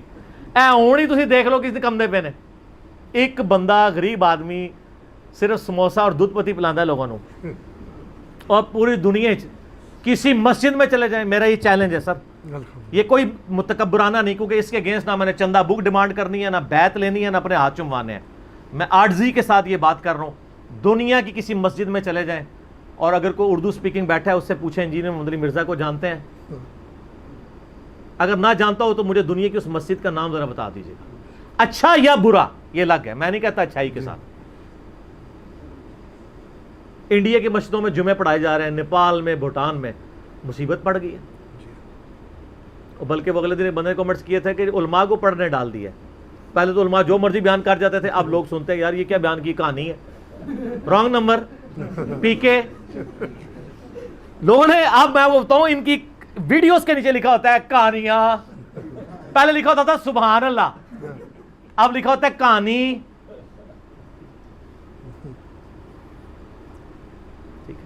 دونوں لکھا کریں سبحان اللہ اور آگے لکھا کریں کہانی. سبحان اللہ کے غلطیوں سے صرف پاک اللہ ہے, یہ فل غلطی کر رہا ہے اس لیے کہانی لکھ رہے ہیں تاکہ آپ کو سبحان اللہ کی نیکیاں تو ملے. تو اس لیے میں بار بار کہہ رہا ہوں کہ اس دعوت کو یہ نہ سمجھیے گا کہ یہ عام دعوت ہے. عام دعوت نہیں ہے, یہ اللہ کے محبوب صلی اللہ علیہ وآلہ وسلم کی سچی دعوت ہے, اور اس کے خلاف جو بھی کھڑا ہوگا وہ اللہ اور اس کے رسول کے خلاف کھڑا ہو رہا ہوگا. کیونکہ یہ کتابیں میں نے گھر بیٹھ کے نہیں بنائی ہیں, یہ آپ کے مدرسوں میں پڑھائی جاتی تھیں. پڑھائی کیا جاتی تھی؟ پڑھی ہوتی تھی, پڑھی ہوئی نہیں ہوتی تھی. آپ کے شوکیسوں میں رکھی تھی, ہم نے نکال کے پبلک کے سامنے رکھ دی ہے, اور کہانیاں ان کی پکڑی گئی ہیں. جن واقعات کو سن کے لوگ پہلے سبحان اللہ اور بڑا جناب وجد میں آ جایا کرتے تھے, اب وہ سن کے کہتے ہیں یار کتنا بڑا جھوٹا انسان ہے, اس شکل کے ساتھ یہ جھوٹ بول رہا ہے, جب ہم نے ان واقعات کی انجینئرنگ کی ہے. حصول برکت کے لیے عرض کر دیتے ہیں, بڑی دفعہ عرض کیا ہے. انہوں نے کہانی کرائی تھی کہ سیدنا ابوبکر صدیق رضی اللہ تعالیٰ عنہ علیہ السلام نے وصیت کی تھی مولا علی کو کہ جب میں مر جاؤں تو میری لاش کو قبر رسول کے سامنے جا کے رکھنا. یہ بریلوی اور دیوبندی دونوں بیان کرتے ہیں, دونوں صوفیاں ہیں ذرا. تو جا کے وہاں رکھا, اندر سے آواز آئی قبر مبارک سے, حبیب کو حبیب سے ملا دو. اور وہ پورا پھر نقشہ کھینچتے ہیں کہ جی تالا کھلا, پھر کنڈی کھلی, پھر دروازہ کھلا. جب اتنا کام ہو گیا تھا پھر حضرت بکر صدیق کو دفنانے کی ضرورت نہیں تھی, آپ اس کے آگے ایڈ کرتے. پھر قبر کھدی, پھر وہ میت اٹھی, قبر میں گئی, مٹی ڈلی, خود بخود تیار ہو گئی. جب اتنے مشکل کام ہو گئے تھے کہ تھوڑے سے بھی ہو جاتے ساتھ, تو میں نے کہا نہ, یہ نہ سیکھا. اللہ تعالیٰ نے سارے فرسودہ خیالات پہ کہا ہے لا لا اقسم بیوم القیامہ. اس کا ترجمہ پتہ کیا ہے؟ نہیں, اقسم بیوم القیامہ, میں قسم کھاتا ہوں کہ قیامت ہوگی. لیکن ہم اس کا ترجمہ پتہ کیا کرتے ہیں؟ میں قسم کھاتا ہوں کہ قیامت ہوگی. وہ لا کا ترجمہ اس لیے نہیں کرتے کہ وہ امپلائڈ ہے کہ لا سے مراد تم جو کچھ کہہ رہے ہو وہ نہیں, اقسمو میں قسم کھاتا ہوں. ورنہ لا اقسمو کا لفظی ترجمہ ہے نہیں میں قسم کھاتا, تو قسم تو کھا رہا ہے. نہیں ان کو کہا جا رہا ہے نہیں, غلط, اقسم بیوم القیامہ, میں قسم کھاتا ہوں قیامت ہوگی. تو ادھر میں کہتا ہوں نہ, صحیح بخاری میں حدیث کھول کے دیکھو سیدنا عمر کی شہادت کے چیپٹر میں 3700 نمبر حدیث ہے, 6-7 صفحوں کی, پورا ڈیٹیل واقعہ ہے کہ سیدنا عمر کو جب زخم لگا, اس کے کئی ایک طریقے ہیں صحیح بخاری کے اندر, تو انہوں نے اپنے بیٹے عبداللہ بن عمر کو کہا کہ بیٹا ام المؤمنین سیدہ عائشہ کے پاس جاؤ اور ان سے کہنا کہ عمر بن خطاب نے سلام بھیجا ہے, یہ نہ کہنا کہ امیر المومنین نے بھیجا ہے, آئی ایم نو مور امیر المومنین, یہ نہ ہو سیدہ عائشہ اس کو امیر المومنین کی اطاعت سمجھ لیں, میں اب عمر بن خطاب ہوں. یہ 6 رکنی کمیٹی علی, عثمان, طلحہ, زبیر, عبد الرحمن بن عوف, سعد ابن ابی وقاص کی بنا دی ہے, میں دستبردار ہوں. کہنا کہ عمر نے بھیجا ہے اور وہ چاہتا ہے کہ اپنے 2 ساتھیوں کے ساتھ دفن ہو جائے. اس جنت کے ٹکڑے میں جو بخاری مسلم میں حدیث ہے کہ میرے گھر سے میرے ممبر تک جنت کا ٹکڑا ہے, اور امام بخاری کے قربان جاؤں, انہوں نے اس پہ باب پتہ کیا باندھا ہے, قبر رسول سے ممبر رسول جنت کا ٹکڑا ہے. قبر رسول سے چیڑنا کوئی کھائے, وہ عام قبر نہیں ہے. بے شک. سنن دارمی میں صحیح سند کے ساتھ حدیث ہے کہ روزانہ 70,000 فرشتے قبر رسول پہ سلام عرض کرتے ہیں صبح کے وقت, اور 70,000 شام کے وقت, جن کی ایک بار باری آئی قیامت تک دوبارہ نہیں آئے گی. اللہ اکبر. یہ تو مسلمان کی خوش نصیبی ہے کہ روزہ شریف پہ سلام عرض کر لیتا ہے, بار بار نماز میں بھی پڑھ لیتا ہے السلام علیکم ایھا النبی. اللہم صلی علی محمد. تو عمر اپنے 2 ساتھیوں کے ساتھ دفن ہونا چاہتا ہے, تو سیدہ عائشہ نے کہا کہ میں نے تو جگہ اپنے لیے رکھی تھی, لیکن آج میں عمر کو اپنے پہ ترجیح دیتی ہوں. عبداللہ بن عمر آئے, کہا ابا جی خوشخبری آپ کے لیے, اماں نے اجازت دے دی ہے. تو سیدنا عمر نے کہا اللہ کی قسم میرے لیے اپنی زندگی میں اس سے بڑھ کے کوئی سعادت نہیں تھی کہ میں نبی علیہ السلام کے ساتھ دفن ہوتا. اور آپ دیکھیں صحیح بخاری میں حدیث ہے, حضرت عمر دعا کیا کرتے تھے, اے اللہ مجھے مدینے میں موت دینا اور شہادت کی موت دینا. اللہ نے دونوں دعائیں قبول کی ہیں, کیونکہ صحیح مسلم میں حدیث ہے جو مدینے میں مرے گا, نبی علیہ السلام فرمایا, جامعہ ترمذی میں بھی موجود ہے, مدینے میں موت مانگو, جو مدینے میں مرے گا, مدینے کے مصائب پہ صبر کرے گا, میں اس کا شفیع بنوں گا قیامت والے دن. حضرت عمر کے لیے یہ دعائیں قبول ہو گئی. اچھا پھر کہا کہ میرے بیٹے جب میں مر جاؤں نا, ایک دفعہ پھر اماں عائشہ سے اجازت لے لینا, ہو سکتا ہے انہوں نے میرے روب کی وجہ سے اجازت دی ہو, میرے مرنے کے بعد ایک دفعہ پھر اماں عائشہ کے پاس جانا. اگر انہوں نے اجازت دے دی, حالانکہ اجازت لے چکے ہیں ایک دفعہ, تو پھر مجھے روضہ شریف میں نبی علیہ السلام کے ساتھ دفن کرنا, ادروائز مجھے مسلمانوں کے قبرستان میں دفن کرنا. میں معصومانہ سوال کرتا ہوں کہ حضرت ابوبکر صدیق رضی اللہ تعالیٰ عنہ کا یہ منظر صحابہ نے دیکھا ہوا تھا. حضرت عمر بھی کہہ دیتے کہ میری میت بھی لے جانا, جس طرح ابوبکر کے لیے دروازہ کھلا تھا میرے لیے بھی کھل جائے گا, میں بھی تو حضور کا پکا یار ہوں. پکی ہے کہ نہیں, اینٹی وینم الزامی جواب, پریسیڈنٹ سیٹ تھا نا, دوسری بار کھلنا تو کوئی مسئلہ نہیں تھا, ایک بار کھلا ہو تو بندے کو یقین بھی ہوتا ہے کہ یار پہلے بھی کھلا تھا. اور ابوبکر عمر دونوں پکے یار ہیں, یہ نہ کہیے گا کہ ایک کچا ہے. ہاں بخاری مسلم دونوں میں حدیث ہے. ابن عباس کہتے ہیں کہ سیدنا عمر کی میت رکھی ہوئی تھی, اور ایک شخص میرے پیچھے آ کے کھڑا ہو کے میرے کندھے پہ یوں کون ہی رکھتا ہے اور کہتا ہے کہ اللہ تجھ پہ رحم کرے اے عمر ابن خطاب, اللہ کی قسم تو روئے عرض میں ان بندوں میں شامل تھا کہ میری خواہش تھی کہ میں تیرے اعمال کے ساتھ اللہ کے حضور پیش ہوتا, تیرے جیسے اعمال کسی کے نہیں. کدھر رومن امپائر اور پرشین امپائر, دنیا کی سپر پاور یرموک اور قاسیہ میں گرا دی انہوں نے. اور پھر کہا کہ مجھے امید تھی کہ تم اپنے 2 ساتھیوں سے جا ملو گے, رسول اللہ اور ابو بکر کے ساتھ صلی اللہ علیہ وآلہ وسلم رضی اللہ عنہ, کیونکہ میں نے بارہا نبی علیہ السلام سے سنا تھا, میں ابو بکر اور عمر داخل ہوئے, میں ابو بکر اور عمر نے یہ کیا, میں ابو بکر اور عمر نے اس کی تصدیق کی, میں ابو بکر اور عمر یہ کہتے ہیں. یعنی نبی علیہ السلام اپنے ساتھ دونوں یاروں کا ذکر کرتے تھے. تو اگر ایک یار کے لیے کنڈی کھلی, تالا کھلا, تو دوسرے یار کے لیے نہیں تھا کھلنا. اور مجھے امید تھی تم اپنے 2 ساتھیوں سے جا ملو گے. ابن عباس کہتے ہیں میں نے مڑ کے دیکھا تو وہ سیدنا علی تھے جو حضرت عمر کے لیے تعریفی کلمات بول رہے تھے. تو کچی یاری اور پکی یاری وہ کہانیاں ہیں بھائی, لویٹو اپنے اپنے فرقے. ہوں تو 40واں بھی دا بھی ٹائم لنگ گیا, ہوں برچیاں منایا کرو اپنے فرقیاں دیا. اگے ٹرو جی. جزاکم اللہ. علی بھی اگلا سوال ہے, نماز کے پہلے اثر شروع ہوا جاتی ہے, اذان اثر کے وقفے کے بعد انشاءاللہ بات. جی جی سوالات کے ساتھ. بسم اللہ والصلاة والسلام علی رسول اللہ وعلی آلہ واصحابہ اجمعین الی یوم الدین. الحمدللہ آج 30 جون 2019 کو علمی و تحقیقی مجلس نمبر 70 میں ہم بقیہ کے سوالات کا سلسلہ شروع کرتے ہیں انشاءاللہ تعالی اذان عصر کے وقفے کے بعد. علی بھی اگلا سوال ہے، نماز کے پہلے تشہد میں درود شریف پڑھنا جائز ہے کیا؟ جائز کیا، سنت ہے. یہ صرف اجازت ہے کہ آپ پہلے تشہد میں درود شریف چھوڑ دیں. صحیح بخاری اور صحیح مسلم دونوں میں حدیث موجود ہے کہ اللہ کے محبوب صلی اللہ علیہ وآلہ وسلم فرض کی بھی تیسری اور چوتھی رکعت میں بھی سورت ساتھ ملا لیا کرتے تھے. پہلی دو میں تو ہم سب ملاتے ہیں جی، تیسری اور چوتھی میں بھی ملایا کرتے تھے، اور بعض اوقات کچھ آیات اونچی آواز میں بھی پڑھ دیتے تھے زور اثر میں، تاکہ ہمیں پتہ چل جائے آپ کون سی صورتیں پڑھ رہے ہیں. یہ جو پبلک میں مشہور ہے نا کہ فرض کی تیسری اور چوتھی رکعت میں آپ صورت نہیں ملا سکتے، تو ایسا نہیں ہے. آپ صورت ملائیں تو افضل ہے، اگر نہ ملائیں تو جائز ہے. بالکل اسی طریقے سے من و عن درود شریف کا مسئلہ ہے. فرض کی دوسری رکعت میں یا سنت کی دوسری رکعت میں 4 رکعتوں والی میں اگر آپ درود شریف ملا لیں تو ٹھیک ہے، بہتر ہے، افضل ہے. صحیح مسلم میں حدیث موجود ہے، ام عائشہ کہتی ہیں سلام اللہ علیہا کہ نبی علیہ السلام 9 رکعت وتر اس حال میں پڑھا کرتے کہ صرف 8ویں رکعت میں تشہد بیٹھا کرتے، اور اس تشہد میں آپ تشہد کے بعد درود شریف اور دعائیں بھی مانگا کرتے ہیں. سنن نسائی میں پوری ڈیٹیل ہے اس کی موجود. اور پھر آپ صلی اللہ علیہ وآلہ وسلم 9ویں رکعت کے لیے کھڑے ہو جاتے ہیں، اور پھر 9ویں رکعت میں بھی آپ تشہد درود شریف دعائیں پڑھ کے سلام پھیرتے ہیں. تو اس سے یہ پتہ چلا کہ جو آخری تشہد سے پہلے والا جو تشہد ہے اس میں بھی آپ درود شریف اور دعائیں پڑھ سکتے ہیں. البتہ مسند احمد میں ایک حدیث موجود ہے کہ عبداللہ ابن مسعود کہتے ہیں کہ اگر تم 4 رکعت والی نماز پڑھ رہے ہو تو اس میں 2 رکعت میں تشہد کے بعد تم کھڑے ہو جاؤ تیسری رکعت کے لیے. درود شریف پڑھ لیں گے تو بہتر ہے، اور اس کے بغیر بھی اگر کھڑے ہو جاتے ہیں تو ٹھیک ہے، دونوں طریقے درست ہیں. درود شریف تو ہر موقع کے اوپر ہے جی. نماز جنازہ میں درود شریف ہے.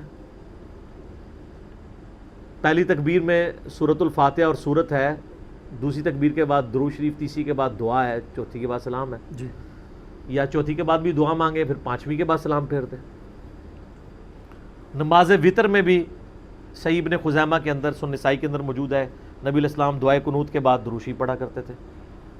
مسند احمد میں موجود ہے کہ سیدنا علی رضی اللہ تعالیٰ عنہ جب بھی خطبہ دیتے تو اللہ کی حمد کے بعد درود شریف پڑھتے پھر خطبہ دیتے. تو یہ ہر جگہ درود شریف موجود ہے. یہ کہنا کہ جی وہ پھر بڑی کہانیاں کرف، چونکہ فقہ حنفی میں زیادہ مسئلہ ہے، وہ کہتے ہیں کہ جی ہم 4 رکعت والی میں 2 کے بعد درود شریف پڑھنا جو ہے نا اس کو صحیح نہیں سمجھتے، کیونکہ اس کی وجہ سے جو تیسری اور چوتھی رکعت ہے نا وہ ڈیلے ہو جاتی ہے، کیونکہ فرض جو ہے وہ اس کو ڈیلے نہیں کرنا چاہیے، قیام فرض ہے، تشہد کی وجہ سے اس کو ڈیلے نہ کریں. تو اس وجہ سے ہم اس کو کہتے ہیں کہ فوراً کھڑے ہو جائیں، اور اگر کوئی اللہم صلی علی محمد پڑھ لے تو اس پہ سجدہ صاحب واجب ہو جائے گا، کیونکہ اس نے ڈیلے کروا دی ہے. اچھا، ایک کہانی یہ کرائی ہوئی ہے. کہانی تو آپ کو پتہ ہے ایک سے زیادہ کروانی پڑتی ہے نا، دلائل تو ہمیشہ ایک ہی ہوتی، موٹی دلیل. پھر اس کے اوپر فقہ حنفی کی کتابوں میں یہ واقعہ لکھا ہے، میرا یوٹیوب پہ کلپ بھی ہے، فقہ حنفی کی انجینئرنگ. اس میں میں نے یہ بات بتائی تھی. بحر شریعت کے اندر موجود ہے، فتاوی عالمگیری کے اندر موجود ہے، در مختار، رد المختار، تمام جگہ بڑے فخریہ انہوں نے لکھا ہے کہ ایک رات امام ابو حنیفہ رحمہ اللہ کو نبی صلی اللہ علیہ وآلہ وسلم کی خواب میں زیارت ہوئی، اور آپ صلی اللہ علیہ وآلہ وسلم نے فرمایا کہ ابو حنیفہ تو نے درود شریف پڑھنے والے کے اوپر سجدہ صاحب واجب کر دیا ہے، دوسری رکعت میں جو درود شریف پڑھ لیں. درود شریف تو بڑی فضیلت والی چیز ہے. تو امام حنیفہ نے فرمایا کہ یا رسول اللہ صلی اللہ علیہ وآلہ وسلم میں نے تو اس پہ درود شریف پڑھنے والے پہ سجدہ صاحب واجب قرار دیا ہے جو غافل ہو کے آپ پہ درود پڑھے. تو نبی علیہ السلام بڑا مسکرائے. کتنی بڑی کہانی بنائی ہے. نبی تو اپنی امت کا سب سے ذہین ترین آدمی ہوتا ہے. نبی علیہ السلام نے اگلا سوال یہ نہیں کیا ہوگا کہ جو غافل ہو کے درود پڑھے اس پہ تو سجدہ صاحب ہے. اور یہ بتاؤ ابو حنیفہ اگر کوئی خود سے محبت سے درود شریف پڑھ لے عبدو رسولو کے بعد تو اس کے گلے میں ہار ڈالو گے؟ یہ مسنگ لنک ہے سٹوری کا. کیوں؟ اس کے پیچھے نا جو قیامت مضمر ہے وہ یہ ہے کہ فقہ حنفی کا یہ پیٹ مسئلہ ہے کہ جن کاموں کی وجہ سے سجدہ صاحب واجب ہوتا ہے اگر وہ کام جان بوجھ کے کیے جائیں تو نماز ہی مکروہ تحریمی ہو جاتی ہے، واجب الاعادہ دوبارہ پڑھنی پڑتی ہے. یعنی فقہ حنفی میں اگر کوئی جان بوجھ کے دوسری رکعت میں درود شریف پڑھ لے اس کی نماز ہی ختم. تو امام حنیفہ کو پھر خواب میں نبی علیہ السلام سے مبارکباد نہیں کچھ اور ہی سننا پڑنا تھا. تو یہ پھر آپ نے کہانی کروائی ہے نا جی کہ غافل ہو کے تو جو محبت سے پڑھ لے اس کی تو نماز ہی نہیں ہوگی, کیونکہ فقہ حنفی کے تحت تو یہ ہے نا. تو یہ اتنے بڑے درود شریف کے دشمن ہیں. درود شریف پڑھے. میں تو الحمدللہ 4 رکعت والی چاہے سنتیں ہوں فرائض ہوں, ویسے تو افضل ہے کہ 2 الگ کر کے سنتے پڑھی جائیں, اکٹھی پڑھنا بھی صحابہ سے ثابت ہے. مصنف ابن ابی شیبہ میں, مصنف عبدالرزاق میں عبداللہ بن عمر سے ثابت ہے کہ وہ ظہر کی 4 رکعتیں, عصر کی 4 رکعتیں اکٹھی بھی پڑھ لیتے. تو اس میں بھی آپ عبدو و رسولو کے بعد پورا درود شریف پڑھیں, دعائیں پڑھیں, پھر کھڑے ہوں. ایک جگہ ویسے یہ بھی مانتے ہیں غیر موقدہ جو سنتیں ہیں نا جی عصر کی, اس میں مانتے ہیں ان کو کہ اب آپ کا فارمولہ کدھر گیا, اب آپ کا قیام نہیں ڈیلے ہو رہا. ہائے ہائے ہائے ہائے, کہانی پکڑی گئی نا. موقدہ میں قیام ڈیلے ہو جائے تو سجدہ صاحب واجب, اور غیر موقدہ میں ڈیلے ہو جائے پھر کوئی نہیں واجب. کہانی ہوتی ہے, وہ ہر علاقے کی ڈیفرنٹ ہوتی ہے. ہم سے پوچھیں تو ہم کہیں گے آپ پڑھ بھی سکتے ہیں درود شریف موقدہ میں, غیر موقدہ میں, اور نہ بھی پڑھیں تب بھی درود سے عبدو و رسولو کے بعد آپ کھڑے ہو سکتے ہیں. درود شریف پڑھیں, ضرور پڑھیں, افضلیت ہے. صحیح مسلم میں حدیث ہے جو ایک دفعہ مجھ پہ درود شریف پڑھے اللہ تعالیٰ اس پہ 10 رحمتیں نازل فرمائے گا. اللہم صلی علی محمد وعلی آل محمد. اور سن نسائی میں ہے کہ اللہ تعالیٰ اس پہ 10 رحمتیں نازل فرمائے گا, اس کو 10 نیکیاں عطا فرمائے گا, اس کے 10 درجات بلند فرمائے گا, 10 گناہ معاف کر دے گا. ٹھیک ہو گیا. تو درود شریف کے مسلمان کو تو درود شریف کے اراؤنڈ سینٹرڈ ہونا چاہیے ہر موقع پہ. نبی صلی اللہ علیہ وآلہ وسلم کا امت پہ یہ یعنی حق ہے کہ ہم ان کے لیے دعا کریں. یہ درود شریف امت ان کے حق میں دعا کرتی ہے, اللہم صلی علی محمد. اسی لیے حدیث ہے جامع ترمذی میں مولا علی سے کہ نبی علیہ السلام نے فرمایا, سیدنا علی خود راوی ہے کہ اللہ کے نبی علیہ السلام نے فرمایا تھا کنجوس ہے وہ شخص جس کے سامنے میرا ذکر ہو مجھ پہ درود نہ پڑھے. اللہم صلی علی محمد وعلی آل محمد.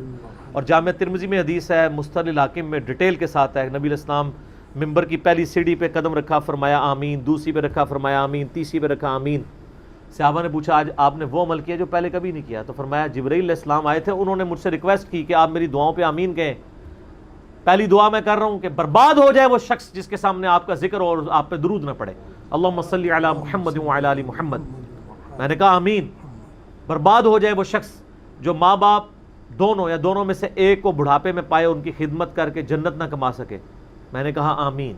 اور یہ ماں باپ والا جو حصہ ہے یہ صحیح مسلم میں بھی موجود ہے. اور تیسرا جو رمضان شریف کا مہینہ پائے اور اپنی مغفرت نہ کروا سکے, برباد ہو جائے وہ شخص. تو میں نے کہا آمین. تو سر درود شریف بہت کریٹیکل ایشو ہے. جامع ترمذی میں صحیح سند سے حدیث ہے قیامت والے دن میرے سب سے زیادہ نزدیک وہ شخص ہوگا جس نے دنیا میں مجھ پہ سب سے زیادہ درود شریف پڑھا ہوگا. اللہم صلی علی محمد وعلی آل محمد صلی اللہ علیہ وآلہ وسلم. یہ سارے درود شریف کے سیکھے ہیں, پڑھیں. جزاکم اللہ خیر. علی بھی اگلا سوال ہے, عموماً دیکھا گیا ہے کہ بعض جاہل عوام کہتی ہے کہ پاکستانی قوم کا علاج صرف ڈنڈا ہے. اس حوالے سے اسلام کی کیا تعلیمات ہیں؟ اگر کوئی ڈکٹیٹر تلوار یا بندوق کے زور پر حکومت پر قبضہ کر لے تو اس کی حکومت لیجیٹیمائز ہوگی یا پھر اس کے خلاف اٹھ کھڑا ہونا چاہیے؟ کوئی لیجیٹیمائز نہیں ہوگی, حرام ہوگی ایسی حکومت. اور ایسی سپریم کورٹ بھی اللہ تعالیٰ کی بارگاہ میں مجرم ہوگی اگر کسی ڈکٹیٹر کو لیجیٹیمائز کرتی ہے. آپ کو پتہ ہے پاکستان کی ہسٹری میں بھی جتنے مارشاء اللہ لگے ہیں نا, یہ سپریم کورٹ نے انڈورس کیے ہوئے ہیں. اگر سپریم کورٹ مارشاء اللہ کو انڈورس نہ کرے جی تو آرمی چیف مارشاء اللہ نہیں لگا سکتا. افتخار محمد چودھری صاحب نے یہی تو کیا تھا. مشرف اپنے زمانے کا کتنا بڑا فرعون بنا ہوا تھا, آج تک ہماری فوج کو آفٹر افیکٹس اس کے بھگتنے پڑ رہے ہیں. جی وہ تو بعد کے آرمی چیف کیانی یا رحیل شریف یا اب جو آئے ہیں انہوں نے کچھ آ کے کچھ اپنا اعتماد عوام کے اوپر بحال کیا ہے, ورنہ جو کچھ وہ کر کے گیا تھا تو اس کو لیجیٹیمائز نہیں کیا تھا نا اس وقت کے چیف جسٹس نے, جب اس نے ایمرجنسی نافذ کی تھی. جی تو وہ دیکھ لیں پھر مشرف کو ہی وردی اتارنی پڑی اور آج تک بھاگا ہوا ہے, واپس نہیں آ سکا. تو پاکستان میں جتنے بھی ماشاء اللہ لگے ہیں یہ لیجیٹیمائز کیے ہی جو ہے وہ سپریم کورٹ نے. تو سپریم کورٹ اگر یہ کام کرتی ہے تو ان کو یہ سمجھنا چاہیے کہ اگر آپ اس طرح کی چیزوں کو لیجیٹیمائز کریں گے تو اس کا تو مطلب یہ ہے کہ کل کو کوئی بھی کو پارٹی جتھا بنا کے قبضہ کر لے حکومت کے اوپر تو اس کی حکومت لیجیٹیمائز ہو جائے گی؟ نہیں. اسلام میں قطعاً کسی کو یہ حق حاصل نہیں ہے کہ وہ کسی کی مرضی کے بغیر اس کے اوپر حکومت کرے، صحیح، جب تک کہ کثرت رائے نہ ہو۔ وَأَمْرُهُمْ شُورَى بَيْنَهُمْ، قرآن میں ہے، مسلمانوں کے آپس کے معاملات مشورے سے چلتے ہیں۔ بے شک، ٹھیک ہو گیا؟ میرا یوٹیوب پہ کلپ بھی ہے، doctor Israr versus Javed Ahmad Ghamidi on Islamic democracy, اور اسی طریقے سے پاکستان کا نیکسٹ پرائم منسٹر کون، 2018 کے الیکشن سے پہلے میں نے اس کے اوپر ڈسکشن کی تھی، اسلامک ڈیموکریسی کے اوپر۔ ایک تو وہ کافروں کی ڈیموکریسی ہے، ایک اسلامک ڈیموکریسی ہے، جس میں قرآن و سنت کے دائرے کے اندر قوانین کثرت رائے سے طے ہوں گے۔ حلال اور حرام کا فیصلہ کثرت رائے سے نہیں ہوگا، وہ کتاب و سنت کی نص سے ہوگا، بے شک، چاہے پوری دنیا بھی اکٹھی ہو جائے، حلال حلال ہے، حرام حرام ہے، بے شک، ٹھیک ہے۔ لیکن حلال کے دائرے کے اندر نبی علیہ السلام بھی کثرت رائے سے فیصلہ کرتے تھے۔ آپ بھی حدیث کے بارے میں کہتے ہیں نا، جمہور محدثین کے نزدیک یہ راوی ثقہ ہے، جمہور محدثین، وہاں جمہوریت حلال ہو جاتی ہے، جی، ویسے وہ ملوکیت کو صحیح کہتے ہیں اور جمہوریت کو حرام کہتے ہیں۔ ملوکیت سے 1 کروڑ گنا بہتر ہے جمہوریت، جدھر فریڈم آف ایکسپریشن تو ہے۔ جہاں دیکھ لیں عرب ملکوں میں ملوکیت ہے، آپ وہاں بات بھی نہیں سچائی کی کر سکتے، اور یہاں پہ آپ دیکھیں، آپ آزادی کے ساتھ مہذب انداز میں اپنا اختلاف رائے ریکارڈ کرواتے ہیں۔ اس پلیٹ فارم سے ہم اختلاف رائے نہیں کرتے، ہم پولیٹیشین سے بھی کرتے ہیں، پرائم منسٹر سے بھی کرتے ہیں، ہم ریاستی اداروں سے بھی کرتے ہیں، ایجنسی سے بھی علمی طریقے سے اختلاف ریکارڈ کرواتے ہیں۔ ہاں، یہ نہیں کہتے کہ پارٹی بنا کے، جتھا بنا کے ٹوٹ پڑو ان پہ، اصلاح کی کوشش کرتے ہیں۔ اور اللہ کے فضل سے جو باتیں ہم 2012-13 میں کرتے تھے، آج اللہ کے فضل سے وہ ہمارے ملک کی پالیسیز بن چکی ہیں کہ نان اسٹیٹ ایکٹرز نہیں ہونے چاہیے، جہاد صرف فوج کا کام ہے، اینٹی اسٹیٹ ایکٹیویٹیز نہیں ہونی چاہیے، علماء مس یوز نہیں ہونے چاہیے۔ تو یہ ساری باتیں اب ہو رہی ہیں۔ اسلام میں قطعاً اجازت نہیں کہ کوئی تلوار کے زور کے اوپر ملک کے اوپر قبضہ کر لے، وہ ہمارا حکمران نہیں ہو سکتا، قطعاً اسلام میں اس کی اجازت نہیں ہے۔ اور یہ میں اپنی طرف سے بات نہیں کر رہا، صحیح بخاری میں سیدنا عمر فاروق رضی اللہ تعالیٰ عنہ علیہ السلام کا خطبہ پورا موجود ہے۔ میں نے واقعہ کربلا والے ریسرچ پہ، سر کربلا پڑھیں گے تو آپ کو سمجھ آئے گی نا کہ ڈکٹیٹر اور خلافت میں کیا فرق ہے۔ جی ہاں، وہی یہی مسئلہ تھا نا سر، تلوار کے زور پہ ہی تو مسلط ہوئے تھے وہ لوگ۔ تو پھر آپ کربلا کو سمجھیں گے تو آپ کو بہت سارے دین کے مسائل سمجھ آئیں گے۔ اور سیدنا عمر کا ویژن دیکھیں، انہوں نے پہلے اس کی پریڈکشن کر دی تھی۔ صحیح بخاری میں انٹرنیشنل نمبر کے مطابق حدیث ہے 6830 6830 عبداللہ بن عباس کہتے ہیں کہ ایک دن میں منا میں عبد الرحمن بن عوف کے گھر میں بیٹھا ہوا تھا، حج کے دن تھے، سیدنا عمر خود امیر حج بن کے آئے ہوئے تھے، تو سیدنا عمر بھی وہاں بیٹھے تھے۔ تو کسی نے آ کے کہا کہ امیر المومنین، آپ نے یہ خبر سنی ہے کہ فلاں شخص یہ کہتا ہے کہ جب عمر مر جائے گا تو ہم فلاں شخص کو اپنا خلیفہ چن لیں گے۔ تو جس طرح کہ حضرت ابوبکر کی بھی تو بیعت اچانک ہو گئی تھی نا، تو ہم بھی اس طریقے سے کر لیں گے۔ تو سیدنا عمر کو بڑا غصہ آیا، انہوں نے کہا مسلمانوں کے مشورے کے بغیر یہ کسی کو حکمران چنیں گے؟ میں ابھی یہیں پہ خطبہ دوں گا، اور یہ جو لوگ فتنہ کھڑا کر رہے ہیں میں ان کو دفن کروں گا۔ تو عبد الرحمن بن عوف نے کہا رضی اللہ تعالیٰ عنہ کہ یہاں پہ پڑھے لکھے جاہل ہر قسم کے لوگ آئے ہوئے ہیں، ایک بندے نے بات کر دی ہے، اس طرح پبلکلی عام بھی نہیں ہوئی، کون سا اس نے یوٹیوب پہ کلپ بنایا کہ لاکھوں لوگوں نے دیکھ لیا ہو۔ یہ مجھے بھی کہتے ہیں نا، مجھے کہتے ہیں جی وہ دیکھیں حضرت عمر بھی اس وقت انہوں نے کہا میں جا کے نا مدینے میں خطبہ دوں گا، ادھر پبلکلی خطبہ نہیں دیا۔ تو مدینے میں جا کے انہوں نے کسی کمرے میں تو خطبہ نہیں دیا تھا، مسجد نبوی میں اوپن خطبہ دیا تھا۔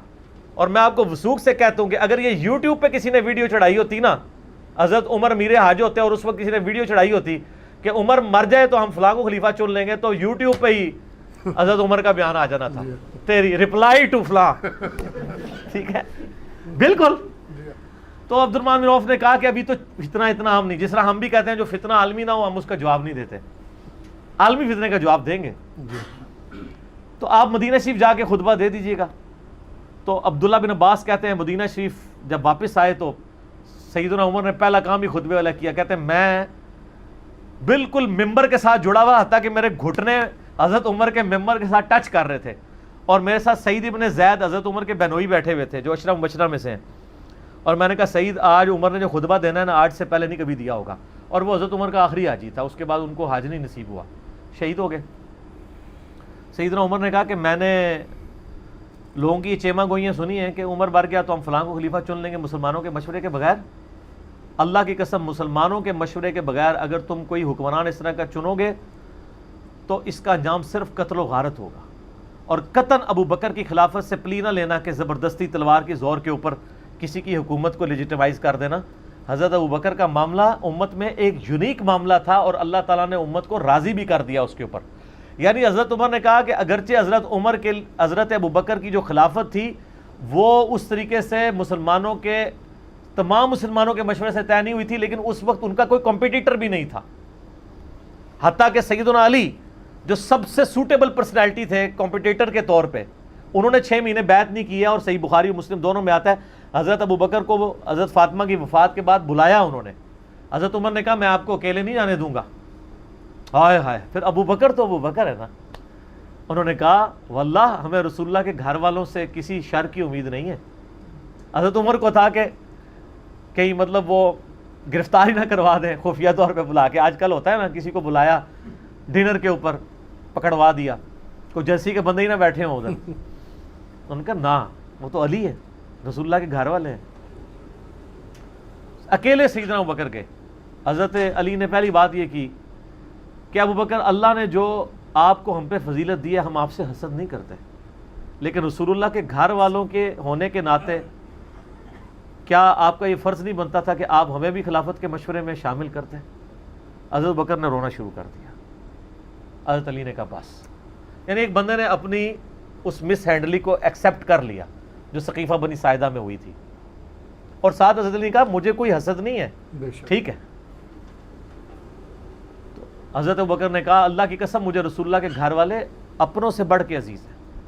حضرت علی نے کہا بس مسجد میں چلیں میں اعلانیہ آپ کی بیعت کروں گا. یہ حضرت علی کی للہیت دیکھیں، ورنہ کہہ دیتے باہر جا کے ایک ٹویٹ کر دیں کہ علی نے بیعت کر لی ہے. ظاہر ہے جی اکڑ تو اکڑ ہوتی ہے نا پھر، لیکن سر وہ للہیت والے لوگ تھے. انہوں نے کہا اگر میں نے پبلکلی مشہور ہے نا کہ میں نے بیعت نہیں کی ہے تو اب میں پبلکلی بتاؤں گا کہ میں بیعت کر رہا ہوں. ظہر کے وقت ممبر لگایا گیا. سب سے پہلے حضرت ابو بکر چڑھے ممبر پہ. بخاری مسلم کے الفاظ ہیں حضرت علی کے شان میں نبی علیہ السلام کے احادیث انہوں نے بیان کی کہ حضرت علی کی یہ شان یہ شان، اور پھر اینڈ پہ کہا کہ حضرت علی کے بیعت نہ کرنے کی وجہ یہ تھی کہ ہم نے ان کو مشورے میں شامل نہیں کیا. پھر حضرت علی ممبر پہ چڑھے حضرت بکر کی شان بیان کی احادیث کی روشنی میں، اور پھر کہا کہ میری بیعت نہ کرنے کی یہ وجہ تھی اب میں بیعت کرتا ہوں. تو حضرت عمر نے کہا کہ یہ ایک اسپیشل کیس تھا، اب قیامت تک کوئی شخص تلوار کے زور پہ تم پہ مسلط نہ ہو. تو یہ کہتے ہیں نا یزید کی بیعت فلانے کا، ہم کہتے ہیں یزید کی بیعت اسٹیبلش ہی نہیں ہوئی کیونکہ وہ تلوار کے زور پہ کروائی گئی ہے. میں نے بخاری مسلم سے احادیث پیش کی ہیں. اگر وہ بیعت ہوئی ہوتی تو اس کے خلاف خروج کو یا قیام کو ہم خروج کہتے. حضرت حسین علیہ السلام کو ہم قیام کہتے ہیں، خروج نہیں کہتے، کیونکہ وہ اسٹیبلش ہوئی ہے. بیعت نہیں اسٹیبلش ہوئی. اور دوسری طرف حضرت علی کی بیعت اسٹیبلش ہوئی ہے کیونکہ بخاری مسلم میں آتا ہے 6 رکنی کمیٹی جو تھی، صحیح بخاری کے اندر آتا ہے، مسلم میں بھی اشارتاً ذکر ہے. آخر میں حضرت عثمان اور علی میں ٹائی پڑی تھی، تو حضرت عثمان کی شہادت کے بعد الٹیمیٹلی حضرت علی نے خلیفہ بننا تھا. وہاں جو نہیں مان رہا وہ خروج کر رہا ہے. اس لیے تو مولا علی کو پھر جنگ جمل صفین اور نہروان لڑنی پڑی. تو لہٰذا آج بھی آپ سمجھیں خلافت و ملوکیت کا فرق، آج سمجھیں ملوکیت ڈکٹیٹرشپ ملوکیت ہی ہے، اور خلافت کی ماڈرن فارم اسلامک ڈیموکریسی ہے جی، کہ جس میں مسلمانوں سے کم از کم مشورہ تو لیا جاتا ہے. آپ یعنی دونوں سسٹم کو اگر آپ کمپیئر کریں گے تو آپ کو اس سسٹم کی برکات نظر آئیں گی کہ فریڈم آف ایکسپریشن موجود ہے. آپ دیکھیں حکمران وقت ہے، اپوزیشن پارٹیز کس طرح زبان کھول کے اس کے بارے میں بات کرتی ہیں، تو کیا وہ اٹھوا لیے جاتے ہیں؟ یہ آج کل تھوڑا وہ نیب شاہ والا چکر چڑھا ہوا ہے نا، اس کو چھوڑ دیں. اوور سوشل میڈیا پہ جو ہو رہا ہے اگر کوئی ایک لمٹ کراس نہیں کرتا نہیں اٹھایا جاتا. لیکن باہر کے ملکوں میں آپ حکمران وقت کے خلاف ایک جملہ بھی بولیں، عرب ملکوں میں ملوکیت ہے. یہ درس تو جناب چل نہیں سکتا تھا، آج 9 سال ہو گئے اس درس کو چلتے ہوئے الحمدللہ.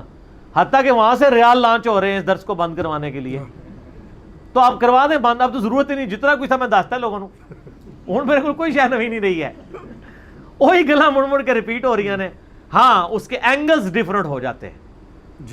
جیسے قصہ آدم اور ابلیس 7 دفعہ قرآن میں ہے، ہر دفعہ ایک نئی شان سے آیا ہے. تو یہاں بھی ہر دفعہ ایک نئی شان سے چیزیں ہوتی ہیں، ورنہ قرآن و سنت تو وہی ہے، کیونکہ قرآن بھی اب مکمل ہونے والا ہے ماشاءاللہ، آج 29 پارے مکمل ہو چکے ہیں، تو بعد میں بھی بیان ہوگا. تو میں نے جتنی ڈیٹیل سے 9 سالوں میں قرآن مکمل کیا ہے، اب آندہ میں 2 یا 3 سالوں میں کروں گا، اس سے زیادہ ڈیٹیل سے تو نہیں کروں گا. صحیح. تو ریکارڈنگ تو ہو چکی ہے. تو لہٰذا ہمارے لیے معاملہ لا خوف علیہم ولا ہم یحزنون. ہمارے ہم تو کسی چیز میں بھی اب لوزر نہیں ہیں. وہ کہتے ہیں نامکمل مشن کوئی رہ گیا تھا، مشن کیا اب مکمل در مکمل، آپ تو آگے معاملات چل رہے ہیں اللہ کے فضل سے. تو اس لیے آپ چپ کر کے آپ ہضم کریں. صحیح. جزاکم اللہ علی بھائی. علی بھائی اگلا سوال ہے، امام فخر الدین رازی کے بارے میں ایک واقعہ مشہور ہے کہ موت کے وقت شیطان نے ان سے اللہ کے وجود کے حوالے سے دلیل طلب کی تو انہوں نے 99 دلائل دیے، لیکن شیطان نے ایک ایک کر کے سب کو رد کر دیا. قریب تھا کہ ان کا ایمان چلا جاتا. اسی حالت میں ان کے پیر صاحب خواجہ نجم الدین کبریٰ ظاہر ہوئے اور غصے سے لوٹا دیوار پر دے مارا. اس اشارہ سے امام فخر الدین رازی نے بات سمجھی اور شیطان سے کہا کہ میں اللہ کو بے دلیل مانتا ہوں. بس پھر کیا تھا، شیطان غائب ہو گیا.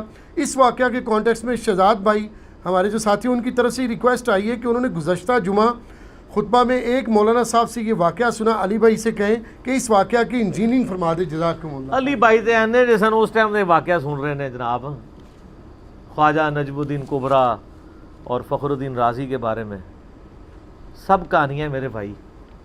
جی. یہ جعلی طریقے ہیں ان کے اپنے بزرگوں کی عظمتیں منوانے کے، اور بیسیکلی وہ یہ بتانا چاہ رہے ہیں کہ آپ کو کتاب و سنت کے دلائل پڑھنے کی ضرورت نہیں ہے، آپ بے دلیل جو آپ کو بابے بتا رہے ہیں آپ اس پہ چلیں. یہ اس کے اندر اصل میں یہ چیز چھپی ہوئی ہے.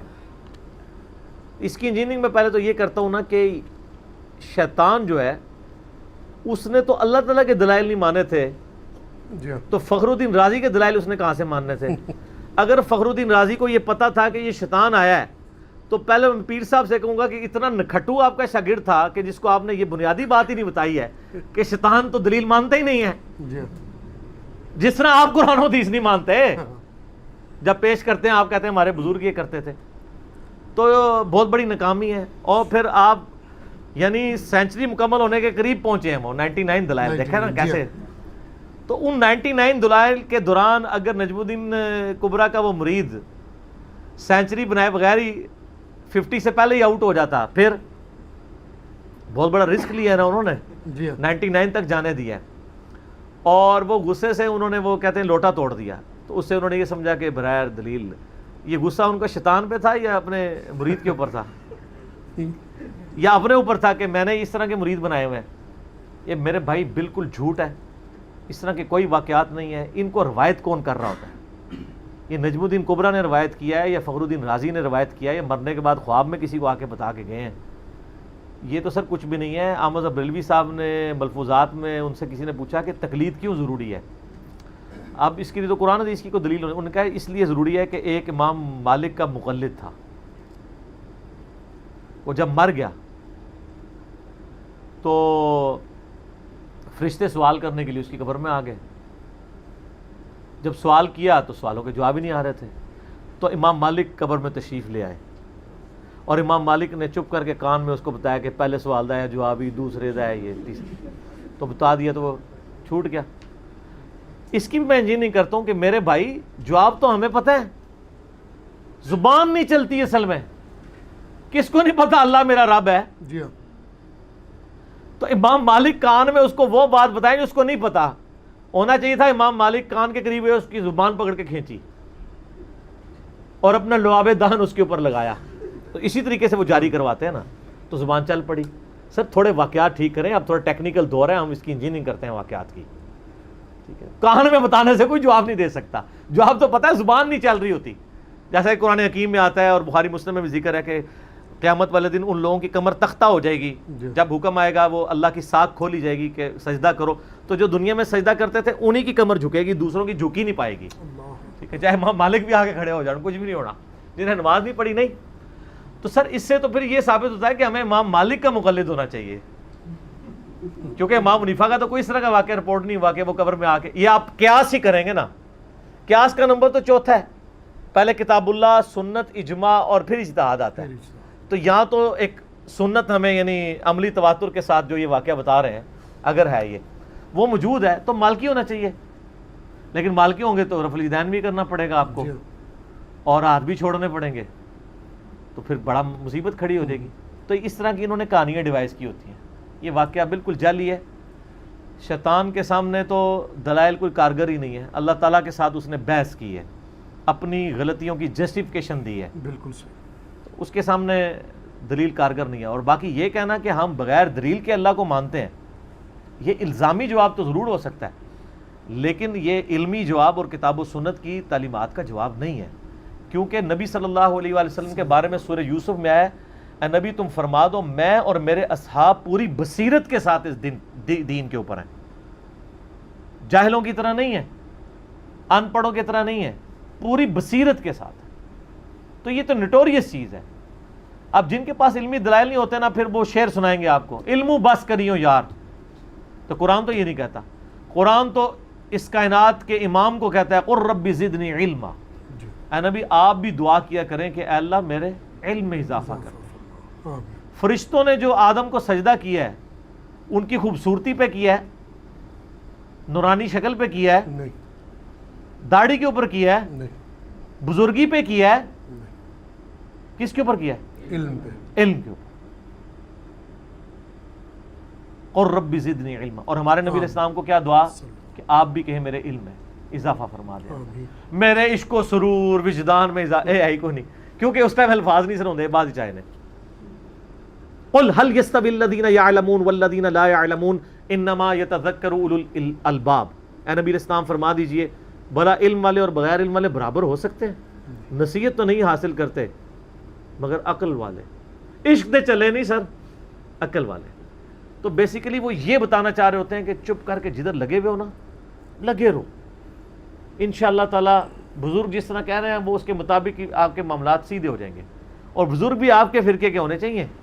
جی یہ پرانے بزرگ تو چلو پھر بھی تھوڑے سانجھے ہیں, بعد میں تو آپ کو پتہ ہے اشری تھانوی صاحب چشتی سلسلے میں بیعت کرتے تھے, اور احمد صاحب بریلوی صاحب قادری سلسلے میں. ویسے ہی تو ساروں کو حق میں مانتے ہیں, تو کیا احمد صاحب بریلوی صاحب کے قادری مریدین اشری تھانوی صاحب کے چشتی مریدین کو مان لیں گے؟ کبھی بھی نہیں. اور ان کے چشتی مریدین احمد صاحب بریلوی صاحب کے قادری مریدین کو مان لیں گے؟ Impossible. اوپر بے شک معین الدین چشتی کو یا عبد القادر جیلانی کو ایک مان لیں, وہ نیچے تو نہیں مانیں گے. وہ کہیں گے نہیں یہ ان کی جائز اولاد نہیں ہے روحانی طور پہ, اور وہ کہیں گے وہ ان کی روحانی جائز اولاد نہیں ہے. میرا خیال ہے شاید دونوں ہی صحیح کہہ رہے ہوں. بزرگوں کے اوپر اعتبار کر لیتے ہیں کہ دونوں ٹھیک ہی کہہ رہے ہوں گے. ٹھیک ہو گیا. جزاک اللہ. علی بھائی اگلا سوال ہے, کیا سورج کو دیکھ کر پڑھنے والی کوئی دعا سنت مبارکہ سے ثابت ہے؟ اگر ہے تو مکمل ریفرنس کے ساتھ عربی میں پڑھ دیں اور اردو ترجمہ بھی فرما دیں. سورج والی نبی علیہ السلام سے تو کوئی دعا ثابت نہیں ہے. جی. چاند کے بارے میں بھی کچھ روایتیں ہیں, لیکن کوئی بھی صحت کے درجے پہ نہیں ہے کہ چاند دیکھ کے دعا کی جائے. اگر کوئی کر لیتا ٹھیک ہے, اللہ کی طرف رجوع کرنا چاہتا ہے ضرور کرے. دعا تو آپ کسی بھی وقت اللہ تعالیٰ سے کر سکتے ہیں. جی. البتہ سورج کے بارے میں موقوفاً سیدنا عبداللہ ابن مسعود رضی اللہ تعالیٰ عنہ کی دعا صحیح مسلم میں ہے. کچھ تابعین ان کو ملنے کے لیے جاتے ہیں, صحیح مسلم میں حدیث ہے. اور آپ دیکھیں عبداللہ بن مسعود وہ صحابی ہیں کہ جنہوں نے صبح و شام کے اذکار کی سب سے جو بیسٹ دعا ہے نا وہ انہوں نے روایت کی ہے. اصبحنا و اصبح الملک للہ والحمد للہ لا الہ الا اللہ وحدہ لا شریک لہ لہ الملک و لہ الحمد وہو علی کل شیء قدیر ربی اسألک خیر ما فی هذا اليوم وخیر ما بعدہ واعوذ بک من شر ما فی هذا اليوم وشر ما بعدہ ربی اعوذ بک من الکسل وسوء الکبر ربی اعوذ بک من عذاب فی النار وعذاب فی القبر. اور شام کے لیے امسینا و امس الملک للہ. یہ نبی علیہ السلام کی جو صبح و شام کی دعائیں ہیں نا دونوں صحیح مسلم میں, اس کے راوی بھی عبداللہ ابن مسعود ہیں رضی اللہ تعالیٰ عنہ. مسلم شریف میں آتا ہے, اسی صحیح مسلم میں کچھ تابعین عبداللہ ابن مسعود کو ملنے جاتے ہیں فجر کے فوراً بعد. دروازہ کھٹکھٹاتے ہیں تو وہ اپنی ایک کنیز کو بھیجتے ہیں کہ مہمانوں کو اندر لے آؤ. تو مہمان پھر بھی باہر کھڑے رہتے ہیں. پھر دوبارہ پیغام بھجواتے ہیں تو وہ اندر آتے ہیں. تو وہ تابعین سے عبداللہ ابن مسعود فرماتے ہیں جب میں نے تمہیں اندر آنے کی اجازت دی تھی تم کیوں نہیں آئے؟ تو انہوں نے کہا کہ ہم نے سوچا کہ آپ کے آرام میں خلل نہ پڑ جائے۔ انہوں نے کہا کہ عبداللہ ابن مسعود کے گھر والے اس وقت آرام کر رہے ہوں گے؟ اللہ اکبر۔ پھر وہ عبداللہ بن مسعود کے گھر والے نہیں ہوں گے، یہ تو اللہ کے ذکر کا وقت ہے۔ سبحان یہ وہی ہے عبداللہ ابن مسعود ہے جو بخاری مسلم میں آتا ہے، ایک عورت آگے کہتی ہے کہ آپ تو لعنت کرتے ہیں ایسی عورت کے اوپر کہ جو چہرے کے بال نوچے، دانتوں میں گیپ بنوائے یا ٹیٹو بنوائے۔ تو انہوں نے کہا میں کیوں نہ لعنت کروں جس پہ قرآن میں لعنت ہے؟ انہوں نے کہا میں نے پورا قرآن پڑھا ہوا ہے، قرآن میں تو کہیں ایسی عورت پہ لعنت نہیں آئی ہے۔ وہ پاکستانی عورت نہیں تھی نا، یا تو صحابیہ تھی یا تابعیہ تھی۔ تو آپ نے میں کیا تو نے قرآن میں نہیں پڑھا وما آتاکم الرسول فخذوہ، جو رسول اللہ دیں وہ لے لو، جس سے منع کر دیں اس سے رک جاؤ۔ کا پڑھا ہے تو ان کا بخاری و مسلم کی حدیث یہ آگے چلتی ہے کہ نبی علیہ السلام نے فرمایا تھا اللہ اور اس کا رسول لعنت فرماتے ہیں ایسی عورتوں کے اوپر۔ تو جس پہ رسول اللہ اور اللہ نے لعنت فرمائی ہے تو قرآن تو کہتا ہے کہ جو رسول اللہ دیں وہ لے لو، تو قرآن میں ہی لعنت آئی نا۔ اس نے اگلی بات کر دی، اس نے کہا تہاڈی بیوی بھی یہی کر دی ہے۔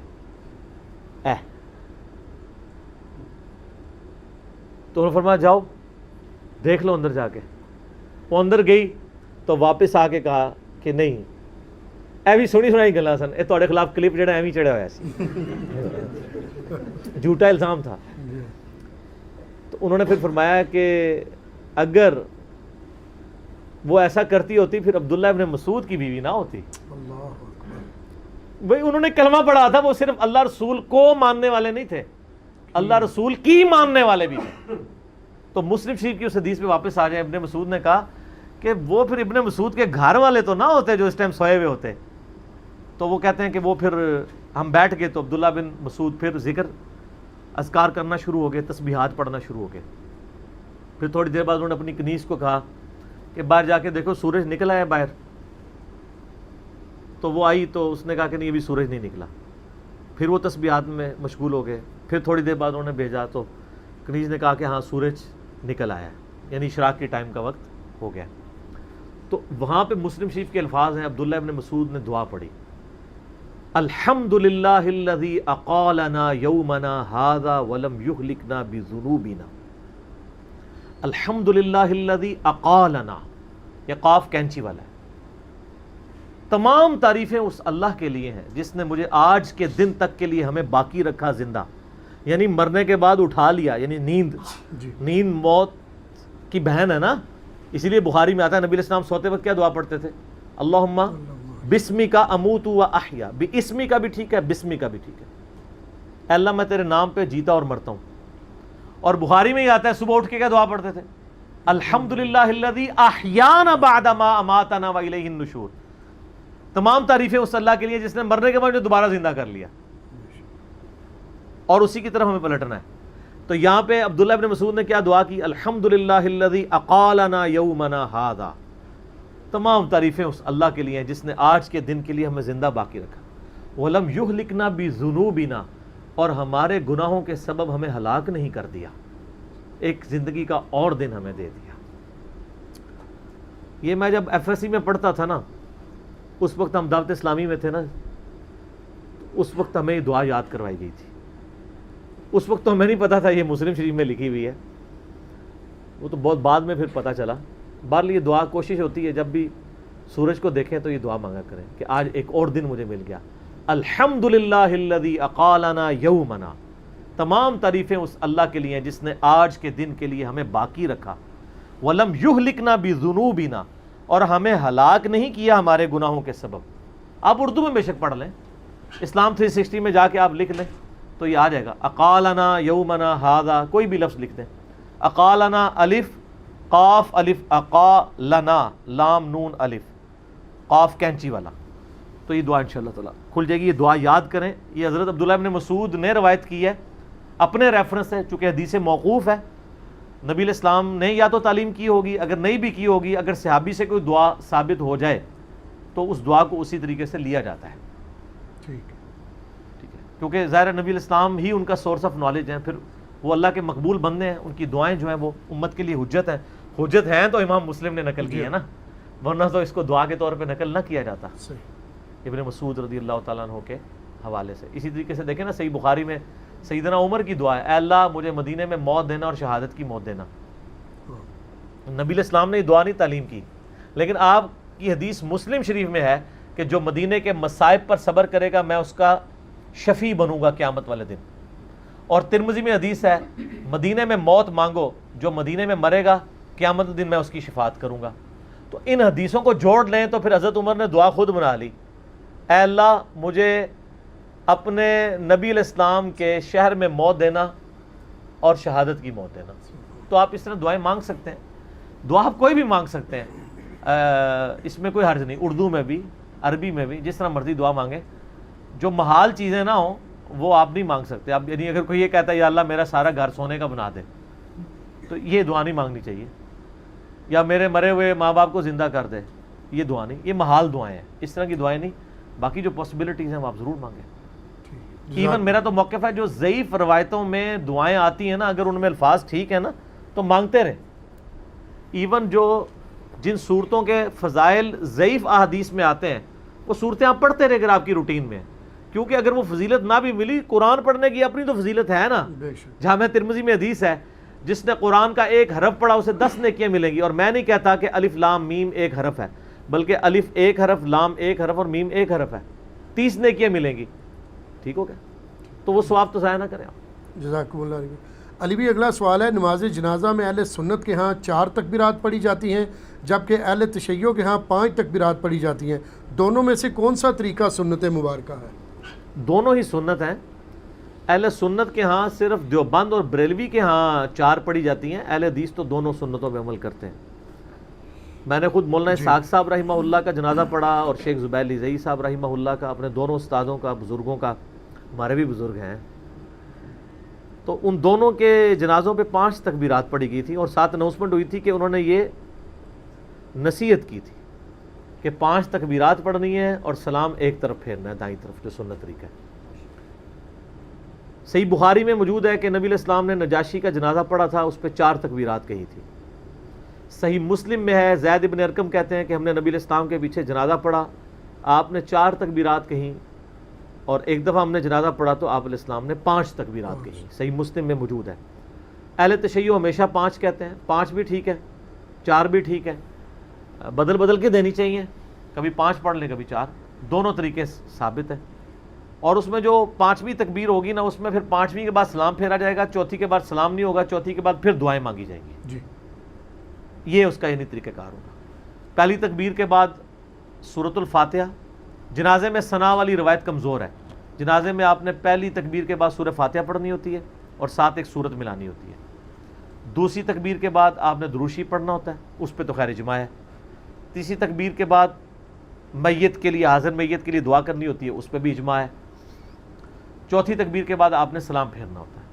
ایک طرف سلام پھیرنا سنت ہے، تابعین سے 2 طرف بھی ثابت ہے، بہتر ہے کہ ایک طرف پھیریں. پورے عرب ملکوں میں ایک طرف ہی سلام پھیرا جاتا ہے.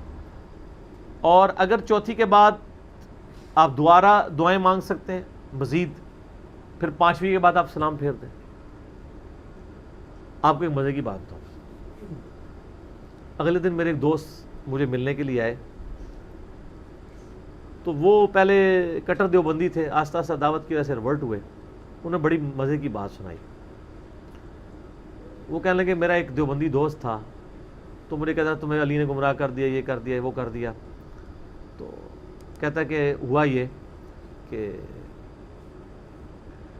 ہمارے علاقے میں انہوں نے نا، چونکہ مسجد دیوبندیوں کی میں نے بات کی تھی، ہم متولی تھے وہاں پہ، فضائل مال کہتا ہے میں نے پہلی دفعہ لا کے رکھی تھی، اب ان کے لیے بڑی مصیبت تھی.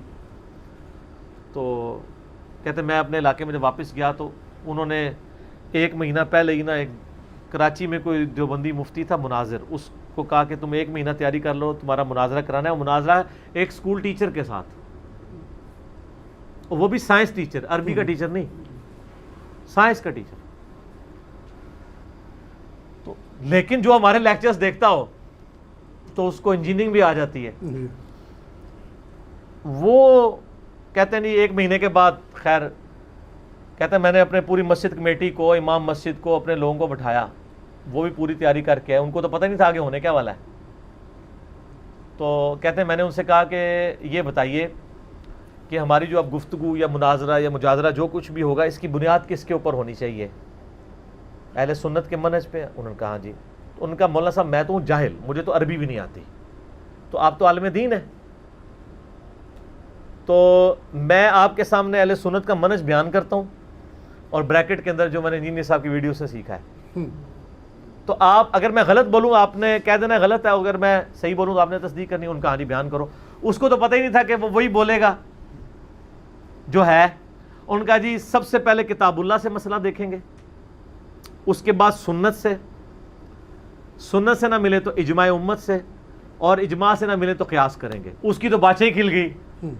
ٹھیک ہے, اس نے کہا یہ اہل حدیث, اس نے کہا میں اہل حدیث تو نہیں ہوں, میں تو کتاب و سنت کو فالو کرتا ہوں.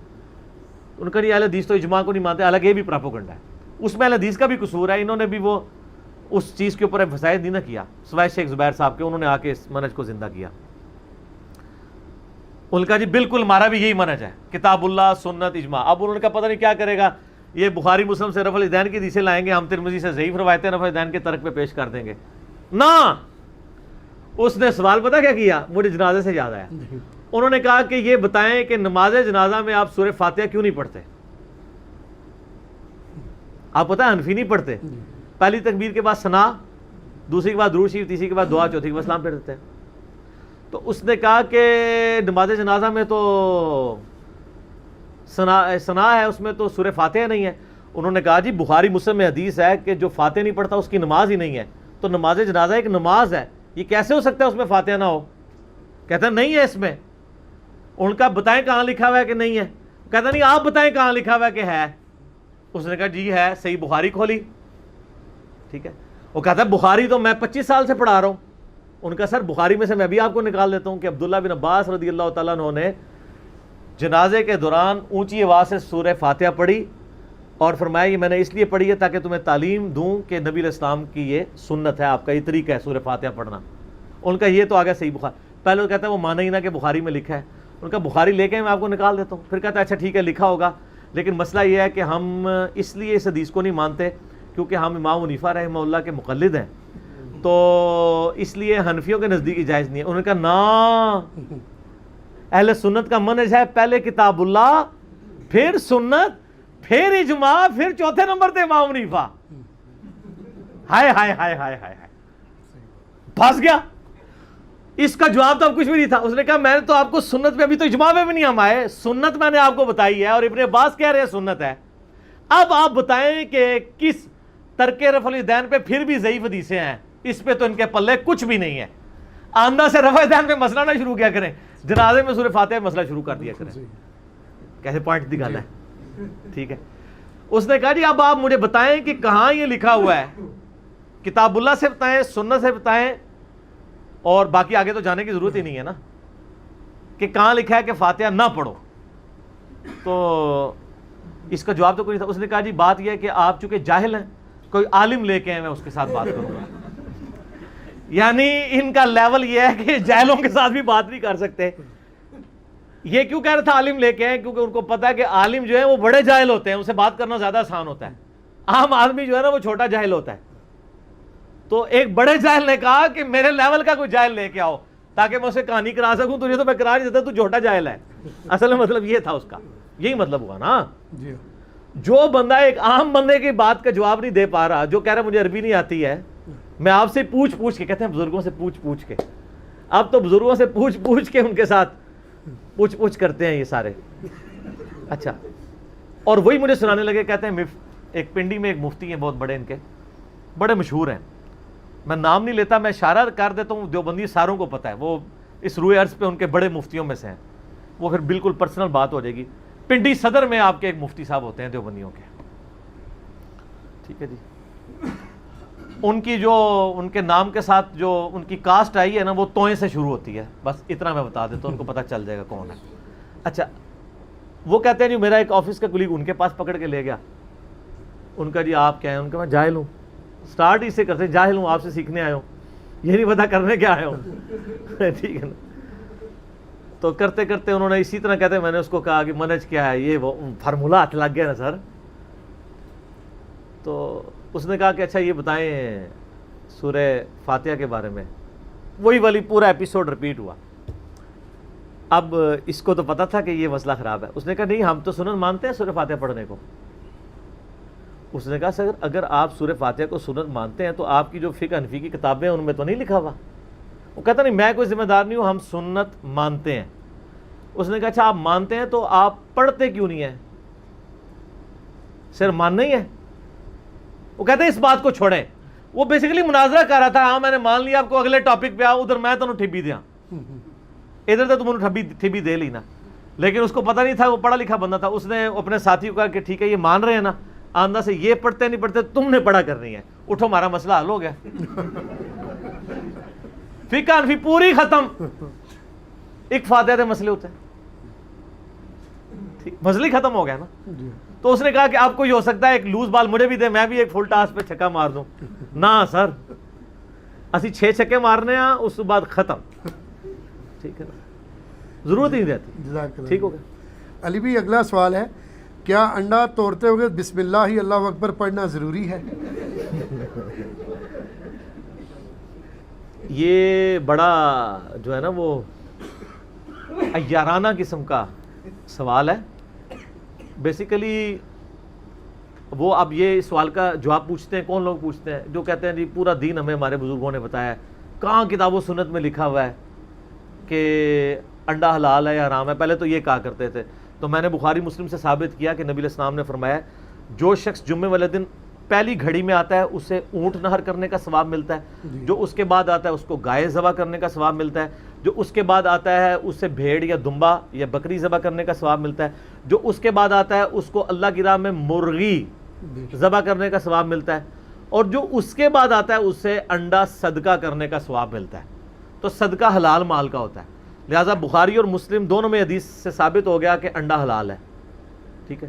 پھر اس حدیث میں الفاظ ہیں کہ اس کے بعد جب ممبر پہ خطیب بیٹھ جاتا ہے تو فرشتے رجسٹر بند کر دیتے ہیں اور پھر وہ ذکر کو سنتے ہیں. ذکر سے مراد اس عالم کی تقریر کو, بشرطے کہ وہ کہانیاں نہ ہو, کوئی کتاب و سنت ذکر ہو. ٹھیک ہے. تو اس حدیث سے ثابت ہوا کہ انڈا حلال ہے. اس حدیث میں انڈا صدقہ کرنے کا ثواب ہے, انڈا ذبح کرنے کا نہیں. اور ذبح یاد رکھیں اس چیز کو کیا جاتا ہے جس میں سے خون نکلتا ہو, کیونکہ ذبح کا مقصد یہ ہے کہ بلڈ کو آپ نے نکالنا ہے تاکہ جراثیم ختم ہو. ذبیحہ ہم اسی لیے کرتے ہیں نا تاکہ خون نکل جائے. جھٹکے کا گوشت مسلمان اس لیے نہیں کھاتے کہ اس میں وہ معاملہ نہیں ہوتا. تو تکبیر پڑھ کے ذبح اس چیز کو کیا جاتا ہے جس میں سے خون نکلتا ہے. مچھلی کو تو کوئی ذبح نہیں کرتا, بس وہ نکال لیں, وہ مردہ بھی ہو تو وہ پاک ہے, حلال ہے, آپ کھائیں. سمندر کا مردار حلال ہے. تو انڈے میں سے اگر خون نکلتا ہے تو اس کا ذبیحہ ہوگا نا. تو انڈے پہ بسم اللہ اللہ اکبر نہیں پڑھنا ہوگا. یہ صحیح مسلم میں حدیث ہے کہ نبی علیہ السلام جب بھی کوئی جانور ذبح کرتے تھے تو تکبیر پڑھتے تھے. تو انڈے کو ذبح نہیں کیا جاتا, انڈے کو توڑا جاتا ہے. اس لیے وہاں الفاظ ہیں انڈا صدقہ کرنے کا ثواب. اگر وہاں لکھا ہوتا انڈا ذبح کرنے کا تو تکبیر بھی ہم پڑھ دیتے. لہٰذا انڈا توڑنے کی کوئی تکبیر نہیں ہے.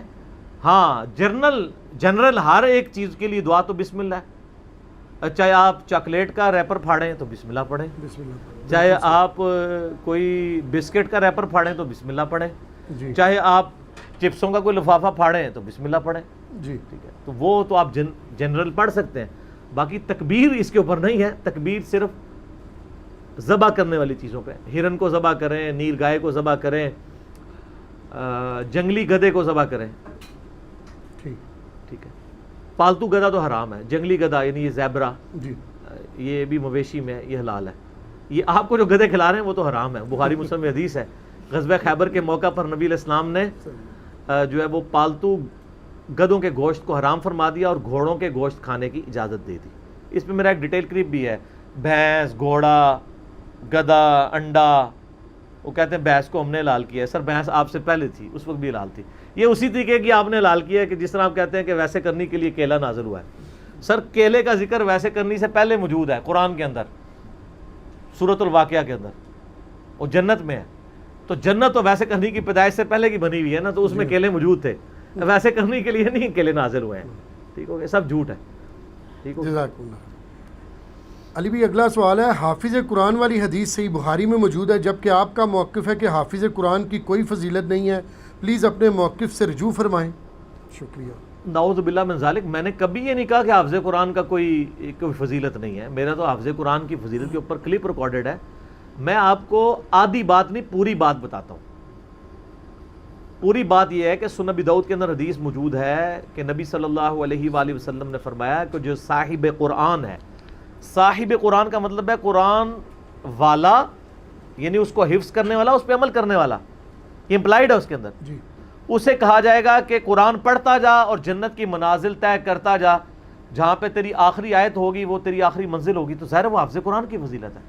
لیکن میں نے یہ کہا تھا یہ جو آپ حافظ طوطے بنا کے نکال رہے ہیں ان کی فضیلت کوئی نہیں ہے، کیونکہ ابو داؤد میں حدیث ہے، ابو داؤد کی سند تو کمزور ہے، صحیح سند المستدرک الحاکم میں کہ جس نے قرآن یاد کیا، پڑھا اور قرآن کو یاد کیا، قرآن کے حلال کو حلال جانا، قرآن کے حرام کو حرام جانا، تو اس کے ماں باپ کو ایسا تاج پہنایا جائے گا جس کے سامنے سورج کی روشنی بھی ماند پڑ جائے۔ تو اس طرح وہ حافظ قرآن نکالے نا۔ حافظوں کی تو شیطانیاں ایسی ہیں کہ عوام الناس ان سے پناہ مانگتی ہے، اللہ ماشاء اللہ۔ یہ آپ کے جتنے حافظ قرآن تراویحیں پڑھا رہے ہیں ان کو ترجمہ آتا ہے؟ میں نے کتنے پکے حافظ دیکھے ہیں وہ آیات الٹ پڑھ رہے ہوتے ہیں، ذرا سی بھی ان کو عربی آتی ہو نا تو ان کو پتہ چل جائے وہ یعنی وہ دوزخ کی آیات مومنین پہ لگا رہے ہوتے ہیں، وہ الفاظ کے فرق کی وجہ سے، مومنین والی جو ہے دوزخ کے اوپر، وہ تو ان کو خود ہی پتہ چل جائے میں یہ کیا پڑھ رہا ہوں۔ اہل ایمان کا ذکر ہو رہا ہے تو ان کو اب دوزخ کی تو بشارت نہیں سنائی جائے گی نا، جی، ٹھیک ہے۔ تو ترجمہ ان کو کوئی نہیں آتا۔ باقی یہ ٹھیک ہے، بخاری کے اندر حدیث موجود ہے کہ نبی علیہ السلام نے فرمایا کہ جو حافظ قرآن ہے، ایک روایت میں حافظ کے الفاظ ہیں، مسلم میں ماہر قرآن ہے، جو قرآن کو جاننے والا ہے، تو ظاہر اس میں امپلائڈ ہے کہ قرآن کی تعلیمات کو جاننے والا ہے، صرف خالی طوطے والا نہیں۔ عربیوں میں تو ایشو نہیں تھا، ان کو عربی آتی تھی۔ جی، قرآن میں بھی ہے نا کہ نمازوں کی حفاظت کرو، خصوصاً درمیانی نماز کی، جو مسلم شریف میں آتا ہے کہ عصر کی نماز ہے، تو حفاظت کا مطلب کیا ہے کہ وہ نماز عصر کو حفظ کر لو، یعنی اس پہ استقامت اختیار کرو، پڑھو اس کو۔ قرآن کا بھی ہے کہ اس کی تعلیمات کے اوپر عمل کرو۔ قرآن وہ مظلوم کتاب ہے جو دنیا میں سب سے زیادہ پڑھی تو جاتی ہے لیکن بغیر سمجھ کے پڑھی جاتی ہے۔ صحیح۔ تو صاحب قرآن یا حافظ قرآن سے مراد جو قرآن کی تعلیمات ساری حدیثوں کو جوڑ کے رزلٹ نکالنا ہوتا ہے۔ تو جو حافظ قرآن ہے وہ معزز فرشتوں کے ساتھ ہے، اور جو قرآن اٹک اٹک کر پڑھتا ہے، اس کی زبان میں لکنت ہے، تو اللہ تعالیٰ اسے دوہرا ثواب دیتا ہے۔ پھر تو جو اٹک کے پڑھنے والا ہے اس کی تو حافظ قرآن سے بھی زیادہ فضیلت ہو جائے گی، اس کو ڈبل ثواب ہے۔ حافظ قرآن سے مراد جو قرآن کا عامل بھی ہو، صاحب قرآن ہو، صرف رٹا مارنے والا نہ ہو، اور اس سے بعد میں اب تھوڑی جینی بھی کر دیتا ہوں کہ وہ آپ کے فرقے کا بھی ہو۔ جی، سارے بریلویوں کے جو حافظ ہیں چاہے وہ ترجمہ بھی سیکھ لیں، دیوبندی ان کو جنتی مان لیں گے؟ نہیں، اور دیوبندیوں کو یہ، کبھی بھی سنی کو یہ، شیعہ کو وہ، اہل حدیث ان کو نہیں۔ اب میری وجہ سے شرمندہ ہو کے کہتے ہیں نہیں نہیں ایسی کوئی بات نہیں، ہمارے سارے بھائی ہیں نا، اس طرح نہیں۔ آپ لکھوا کے دیں، کوئی بریلوی ہے تو لکھوائے کہ ہمارے علاوہ جتنے فرقے ہیں ہمارے بھائی ہیں، اگرچہ گمراہ ہیں لیکن ایک نہ ایک دن جنت میں چلے جائیں گے، کیونکہ کلمہ تو پڑھا ہوا ہے، مسلمان تو ہیں۔ یہ آپ کو کوئی اسٹامپ پیپر پہ لکھ کے دے گا؟ نہیں لکھے، قطعاً نہیں، کوئی لکھنے کے لیے تیار نہیں ہوگا۔ اور یہاں تو ایک فرقے والا دوسرے کا جنازہ پڑھ لے، کہتے ہیں نکاح ٹوٹ گیا۔ صحیح، نکاح ٹوٹ جاتا ہے آپ کا دوسرے فرقے کا جنازہ پڑھنے، اس کے پیچھے نماز پڑھنا، اس کو مسلمان سمجھنا، تو پتہ نہیں کیا کچھ ٹوٹ جائے گا آپ کا۔ تو یہ ان کی کہانی ہے۔ حافظ قرآن کی بھی کوئی فضیلت نہیں، یہ آندہ سے یہ بالکل بات نہ کیا کریں۔ آپ کہا کریں ہمارے فرقے کے ہمارے بزرگوں کو ماننے والا صرف اس حافظ قرآن کی فضیلت ہے، تو ویسے ہی حافظ قرآن کی فضیلت ختم ہو جائے گی، کیونکہ ایک فرقے والا کہے گا کہ ان کے حافظ فارغ، دوسرے والے کہیں گے ان کے فارغ، تو ہم تو خوش ہیں دو نے فارغ۔ اللہ یہ کہ کوئی فرقوں کو طلاق دے کے 4 بلکہ 5 تکبیریں پڑھ کے دفنا دے، اور ایک بار جھوم کے کہہ دے کہ نام ہے وابی، نام ہے بابی، میں ہوں مسلم علمی کتابی۔ ٹھیک ہو گیا، جزاک اللہ۔ علی بھی اگلا سوال ہے، ایک دیوبندی مناظر کا دعویٰ ہے کہ امام ابو حنیفہ رحمہ اللہ کی کسی بیٹی کا نام حنیفہ نہیں تھا بلکہ ابو حنیفہ سے مراد حنیفہ والا، جیسا کہ ابو تراب سے مراد مٹی والا، ابو ہریرہ سے مراد بلیوں والا، ابو بکر سے مراد ہر کام میں پہل کرنے والا، لہٰذا ابو حنیفہ سے مراد ہے سیدنا ابراہیم علیہ السلام کی نسبت والا جو کہ حنیفہ تھے اور مشرکین میں سے نہ تھے۔ پلیز اس کی وضاحت فرما دیں۔ صدقے جاؤں جی، ابھی تک تو آپ لوگوں کو میگزینز کے اندر یہ کہانیاں کروا کے جاتے ہیں، یہ لکھوا کے جاتے ہیں کہ جی وہ امام حنیفہ رحمہ اللہ تعالیٰ کی ایک بیٹی تھی، جی وہ ایک مسئلہ امام حنیفہ سے ریزالو نہیں ہو رہا تھا تو ان کی بیٹی نے وہ مسئلہ بتا دیا، تو اس کی انہوں نے اس شرط پہ بتایا کہ جی آئندہ سے آپ کے نام کے ساتھ میرا نام لکھا جائے گا، تو اس وجہ سے ان کی ابو حنیفہ جو ہے وہ کنیت پڑ گئی۔ یہ آپ میگزینز کے اندر امام حنیفہ رحمہ اللہ کے اوپر جو نمبرز ریلیز کیے ہیں اس میں یہ باقاعدہ واقعات، یہ جب واقعات لکھے جا رہے تھے اس وقت آپ یہ کے سارے مناظر کدھر تھے؟ اس وقت تو انجوائے کر رہے تھے ان ساری چیزوں کو آپ لوگ۔ اب آپ کو یاد آ گیا کہ یہ حنیفہ جو ہے، یہ امام حنیفہ رحمہ اللہ تعالیٰ والا حنیفہ جو ہے، یہ وہ حنیفہ ہے جو حضرت ابراہیم علیہ السلام والا حنیفہ ہے۔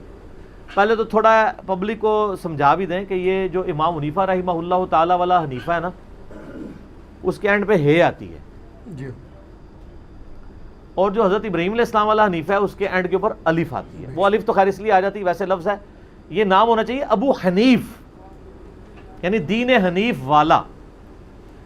اگر آپ مذکر کے سیغے سے چلیں گے ابو حنیفہ، وہ بھی مونس کا سیغہ بھی چل جائے گا۔ حنیفہ کہتے ہیں سب سے ٹوٹ کر ایک اللہ کا ہو جانے والا۔ تو حضرت ابراہیم علیہ السلام تو وہ حنیفہ تھے کہ جس میں کوئی فرقے ہی نہیں تھے۔ کیوں؟ ما کان ابراہیم یہودی ولا نصرانی، ابراہیم نہ یہودی تھے نہ نصرانی تھے، ولیکن کان حنیفا مسلما وما کان من المشرکین، بلکہ وہ تو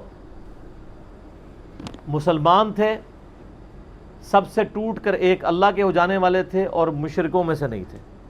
تو ابراہیم علیہ السلام تو اپنے آپ کو مسلم کہتے تھے، آپ تو اپنے آپ کو مسلم نہیں کہتے، الٹا آپ گالی سمجھتے ہیں۔ جی آپ کہتے ہیں نہیں نہیں نہیں وہ ضروری نہیں ہے، ہم دیوبندی کہہ لیں، ہم بریلوی کہہ لیں، کافی ہے۔ کافی کہاں سے ہے؟ دیوبندی حنفی کہتے ہیں کہ بریلوی حنفی فراڈ ہے، بریلوی حنفی کہتے ہیں دیوبندی حنفی فراڈ ہے، سنی کہتے ہیں یہ فراڈ ہے، شیعہ کہتے ہیں وہ سنی فراڈ ہے، کدھر جائیں گے؟ تو یہ انہوں نے امام حنیفہ رحمہ اللہ کی نسبت اگر ابراہیم علیہ السلام سے جوڑی ہوئی ہے تو ابراہیم علیہ السلام کے جو عقائد اور نظریات ہیں وہ تو کتاب و سنت میں آگے ہوئے ہیں۔ قرآن حکیم میں کہیں بھی نہیں ہے کہ ابراہیم علیہ السلام قبروں سے اور بزرگوں کے سینوں سے جائز طریقے سے فیض لینے کے قائل تھے، جبکہ المحند علی المفند میں لکھا ہوا ہے کہ ہم بزرگوں کے قبروں اور سینوں سے جائز طریقے سے فیض لینے کے قائل ہیں۔ ناجائز طریقے تو ہمیں پتہ ہے، آپ جائز طریقہ بھی بتا دیں، ٹھیک ہو گیا؟ تو یہ سب کا سب یعنی غلط معاملہ ہے، یہ خام خواہ اس طرف نسبت کر رہے ہیں۔ ویسے آپ نسبت کریں، شوق سے کریں، جی اہل سنت والجماعت کو لکھتا رہے، اس سے کوئی سنی بن نہیں جائے گا۔ ورنہ آپ بریلویوں سے پوچھ لیں کیا دیوبندی سنی ہے، وہ کہیں گے نہیں، ان کو کہیں ان کی مسجد میں لکھا ہے اہل سنت والجماعت، وہ کہتے ہیں لکھنے سے کیا ہوتا ہے؟ سر یہی تو ہم بھی کہہ رہے ہیں، لکھنے سے کیا ہوتا ہے؟ جی اور دیوبندیوں سے پوچھے وہ کہتے ہیں انہوں نے لکھا، وہ کہتے ہیں لکھنے سے کیا ہوتا ہے؟ ہم بھی یہ کہتے ہیں کہ اگر آپ شراب کی بوتل کے باہر جامع شیریں یا روح افزا لکھ دیں تو اس سے وہ جامع شیریں یا روح افزا بن نہیں جائے گی، بے شک جب تک کہ پریکٹیکلی آپ کے عقائد اور نظریات ان تعلیمات کے مطابق نہیں ہوں گے جو کتاب و سنت میں لکھے ہوئے ہیں۔ تو آپ بے شک اپنے آپ کو حنیفی کہتے رہیں، حنفی کہتے رہیں، آپ ابو حنیفہ سے مراد حنیفہ والا کہتے رہیں، حنیفہ والے ہوں تو سر حضرت ابراہیم علیہ السلام تو سب سے ٹوٹ کے ایک اللہ کے ہو گئے تھے، انہوں نے کوئی فرقے نہیں بنائے تھے، بے شک بلکہ یہود و نصارہ دونوں یہ دعویٰ کرتے تھے ہم ابراہیمی ہیں۔ تو اللہ تعالیٰ نے کہا نہیں، ابراہیمی تو نہ یہودی تھے نہ عیسائی تھے، بلکہ وہ تو مسلم تھے۔ ہم آپ سے بھی کہتے ہیں کہ نبی علیہ السلام حضرت ابراہیم علیہ السلام نہ بریلوی تھے نہ دیوبندی تھے نہ سنی تھے نہ شیعہ تھے، بلکہ مسلم تھے۔ تو آپ بھی ذرا فخر سے اپنے آپ کو مسلم کہیں نا جی تو پتہ چل جائے گا، بلکہ یہ تو مسلم لفظ کو ہی ایک گالی سمجھتے ہیں، کہتے ہیں پتہ ہی نہیں چلے گا۔ میں نے پہلے بھی ایڈریس کیا ہے اس ٹاپک کے اوپر کہ جی پتہ نہیں چلے گا، تو نبی علیہ السلام کو چاہیے تھا نا کہ امت کو بتا کے جاتے ہیں کہ بھئی فلاں صدی میں یہ مسئلہ آئے گا تو ایک دم یہ ایڈ کر لینا، پھر جب انگریز آ جائیں گے اور دو اسی حنفی اسکول آف تھاٹ کے دو مدرسے بن جائیں گے، پھر ایک دم اور لگا لینا، دیوبندی حنفی اور بریلوی حنفی، اور جب دیوبندیوں میں پھوٹ پڑ جائے پھر ایک دم اور لگا دینا، حیاتی حنفی اور مماتی حنفی دیوبندی، اور جب حیاتیوں میں پھوٹ پڑ جائے پھر ایک اور دم لگا دینا یزیدی حنفی دیوبندی حیاتی، اور دوسری طرف ناسبی یا یہ جو دوسری طرف حسینی، ٹھیک ہے. وہ آج کل آپ دیکھ رہے ہیں نا کس طرح طارق جمیل صاحب کے خلاف ماس کھڑا کیا ہوا انہوں نے، کتنے سخت. یعنی آپ اندازہ کریں کہ آپ ایک دو باتوں میں مخالفت کر دیں، آپ کو 0 سے ملٹیپلائی کر دیتا ہے آپ کا فرقہ، کہ یہ تو بالکل فارغ ہو گیا. چاہے آپ کی اس کے ساتھ 100 چیزیں مشترکہ ہوں، ایک چیز پہ اختلاف کرتے کہتے تو فارغ، ختم. اتنا حوصلہ نہیں ہے. یہ اسی طریقے سے جیسے قرآن حکیم میں آتا ہے نا کہ یہود و نصارہ تم سے اس وقت تک راضی نہیں ہوں گے جب تک کہ ان کی ملت پہ نہ آ جاؤ. اور میں بھی آپ کو وثوق سے کہتا ہوں، بریلوی، دیوبندی، اہل حدیث، شیعہ، یہ سب کے سب جو جدھر لگے ہمارے بھائی ہیں، مسلمان ہیں، لیکن یہ آپ سے راضی نہیں ہوں گے جب تک آپ مکمل ان کی ملت پہ نہ آ جائیں. میں کوئی شیعوں کے خلاف کلپ چڑھاتا ہوں تو میرے جو شیعہ دوست ہیں علماء، ان کو ان کے شیعوں کے فون آنے شروع ہو جاتے ہیں کہ یہ دیکھیں انجینئر صاحب کیا کر رہے ہیں. وہ کہتے ہیں انجینئر صاحب کو کیا کہیں، انہوں نے کب کہا میں شیعہ ہوں ایز اے فرقہ. ویسے کوئی شیعہ علی ہمیں کہے تو ٹھیک ہے، ہم شیعہ ابو بکر بھی ہیں، شیعہ عمر بھی ہیں، شیعہ عثمان و علی بھی ہیں. اور جب سنیوں کے خلاف کلپ آتا ہے تو جو سنی دوست ہیں ان کو لوگ کہتے ہیں جناب یہ دیکھیں نہیں. وہ کہتے ہیں انجینئر صاحب نے کب کہا ہے کہ میں سنی ہوں. ہم تو مسلم کی بات کر رہے ہیں. ان فرقوں سے اور ان چیزوں سے، تفریقات سے بلند ہو کے چیزوں کو دیکھیں. ادروائز اسی طریقے سے لڑتے رہیں گے اور کفار آپ کا مذاق اڑاتے رہیں گے. اس کا حل صرف یہ ہے کہ آپ صبح و شام ایک دفعہ کہا کریں کہ نہ میں بھابی، نہ میں بابی، میں ہوں مسلم علمی کتابیں. ٹھیک ہو گیا جی؟ ٹھیک ہے جی. اللہ تعالیٰ سے دعا ہے جو حق بات میں نے کہی اللہ تعالیٰ ہمارے دلوں میں راسخ فرمائے. آمین. اگر جذبات میں میرے منہ سے کوئی غلط بات نکل گئی تو اللہ تعالیٰ ہمارے دلوں سے ہی معاف کر دے. ہمیں کتاب و سنت کی تعلیمات پر عمل کر کے دوسرے بھائیوں تک پہنچانے کی توفیق عطا فرمائے. سبحانک اللہم و بحمدک، اشہد ان لا الہ الا انت، استغفرک و اتوب الیک، وما علینا الا البلاغ المبین. جزاکم اللہ خیرا. احسن الجزاء.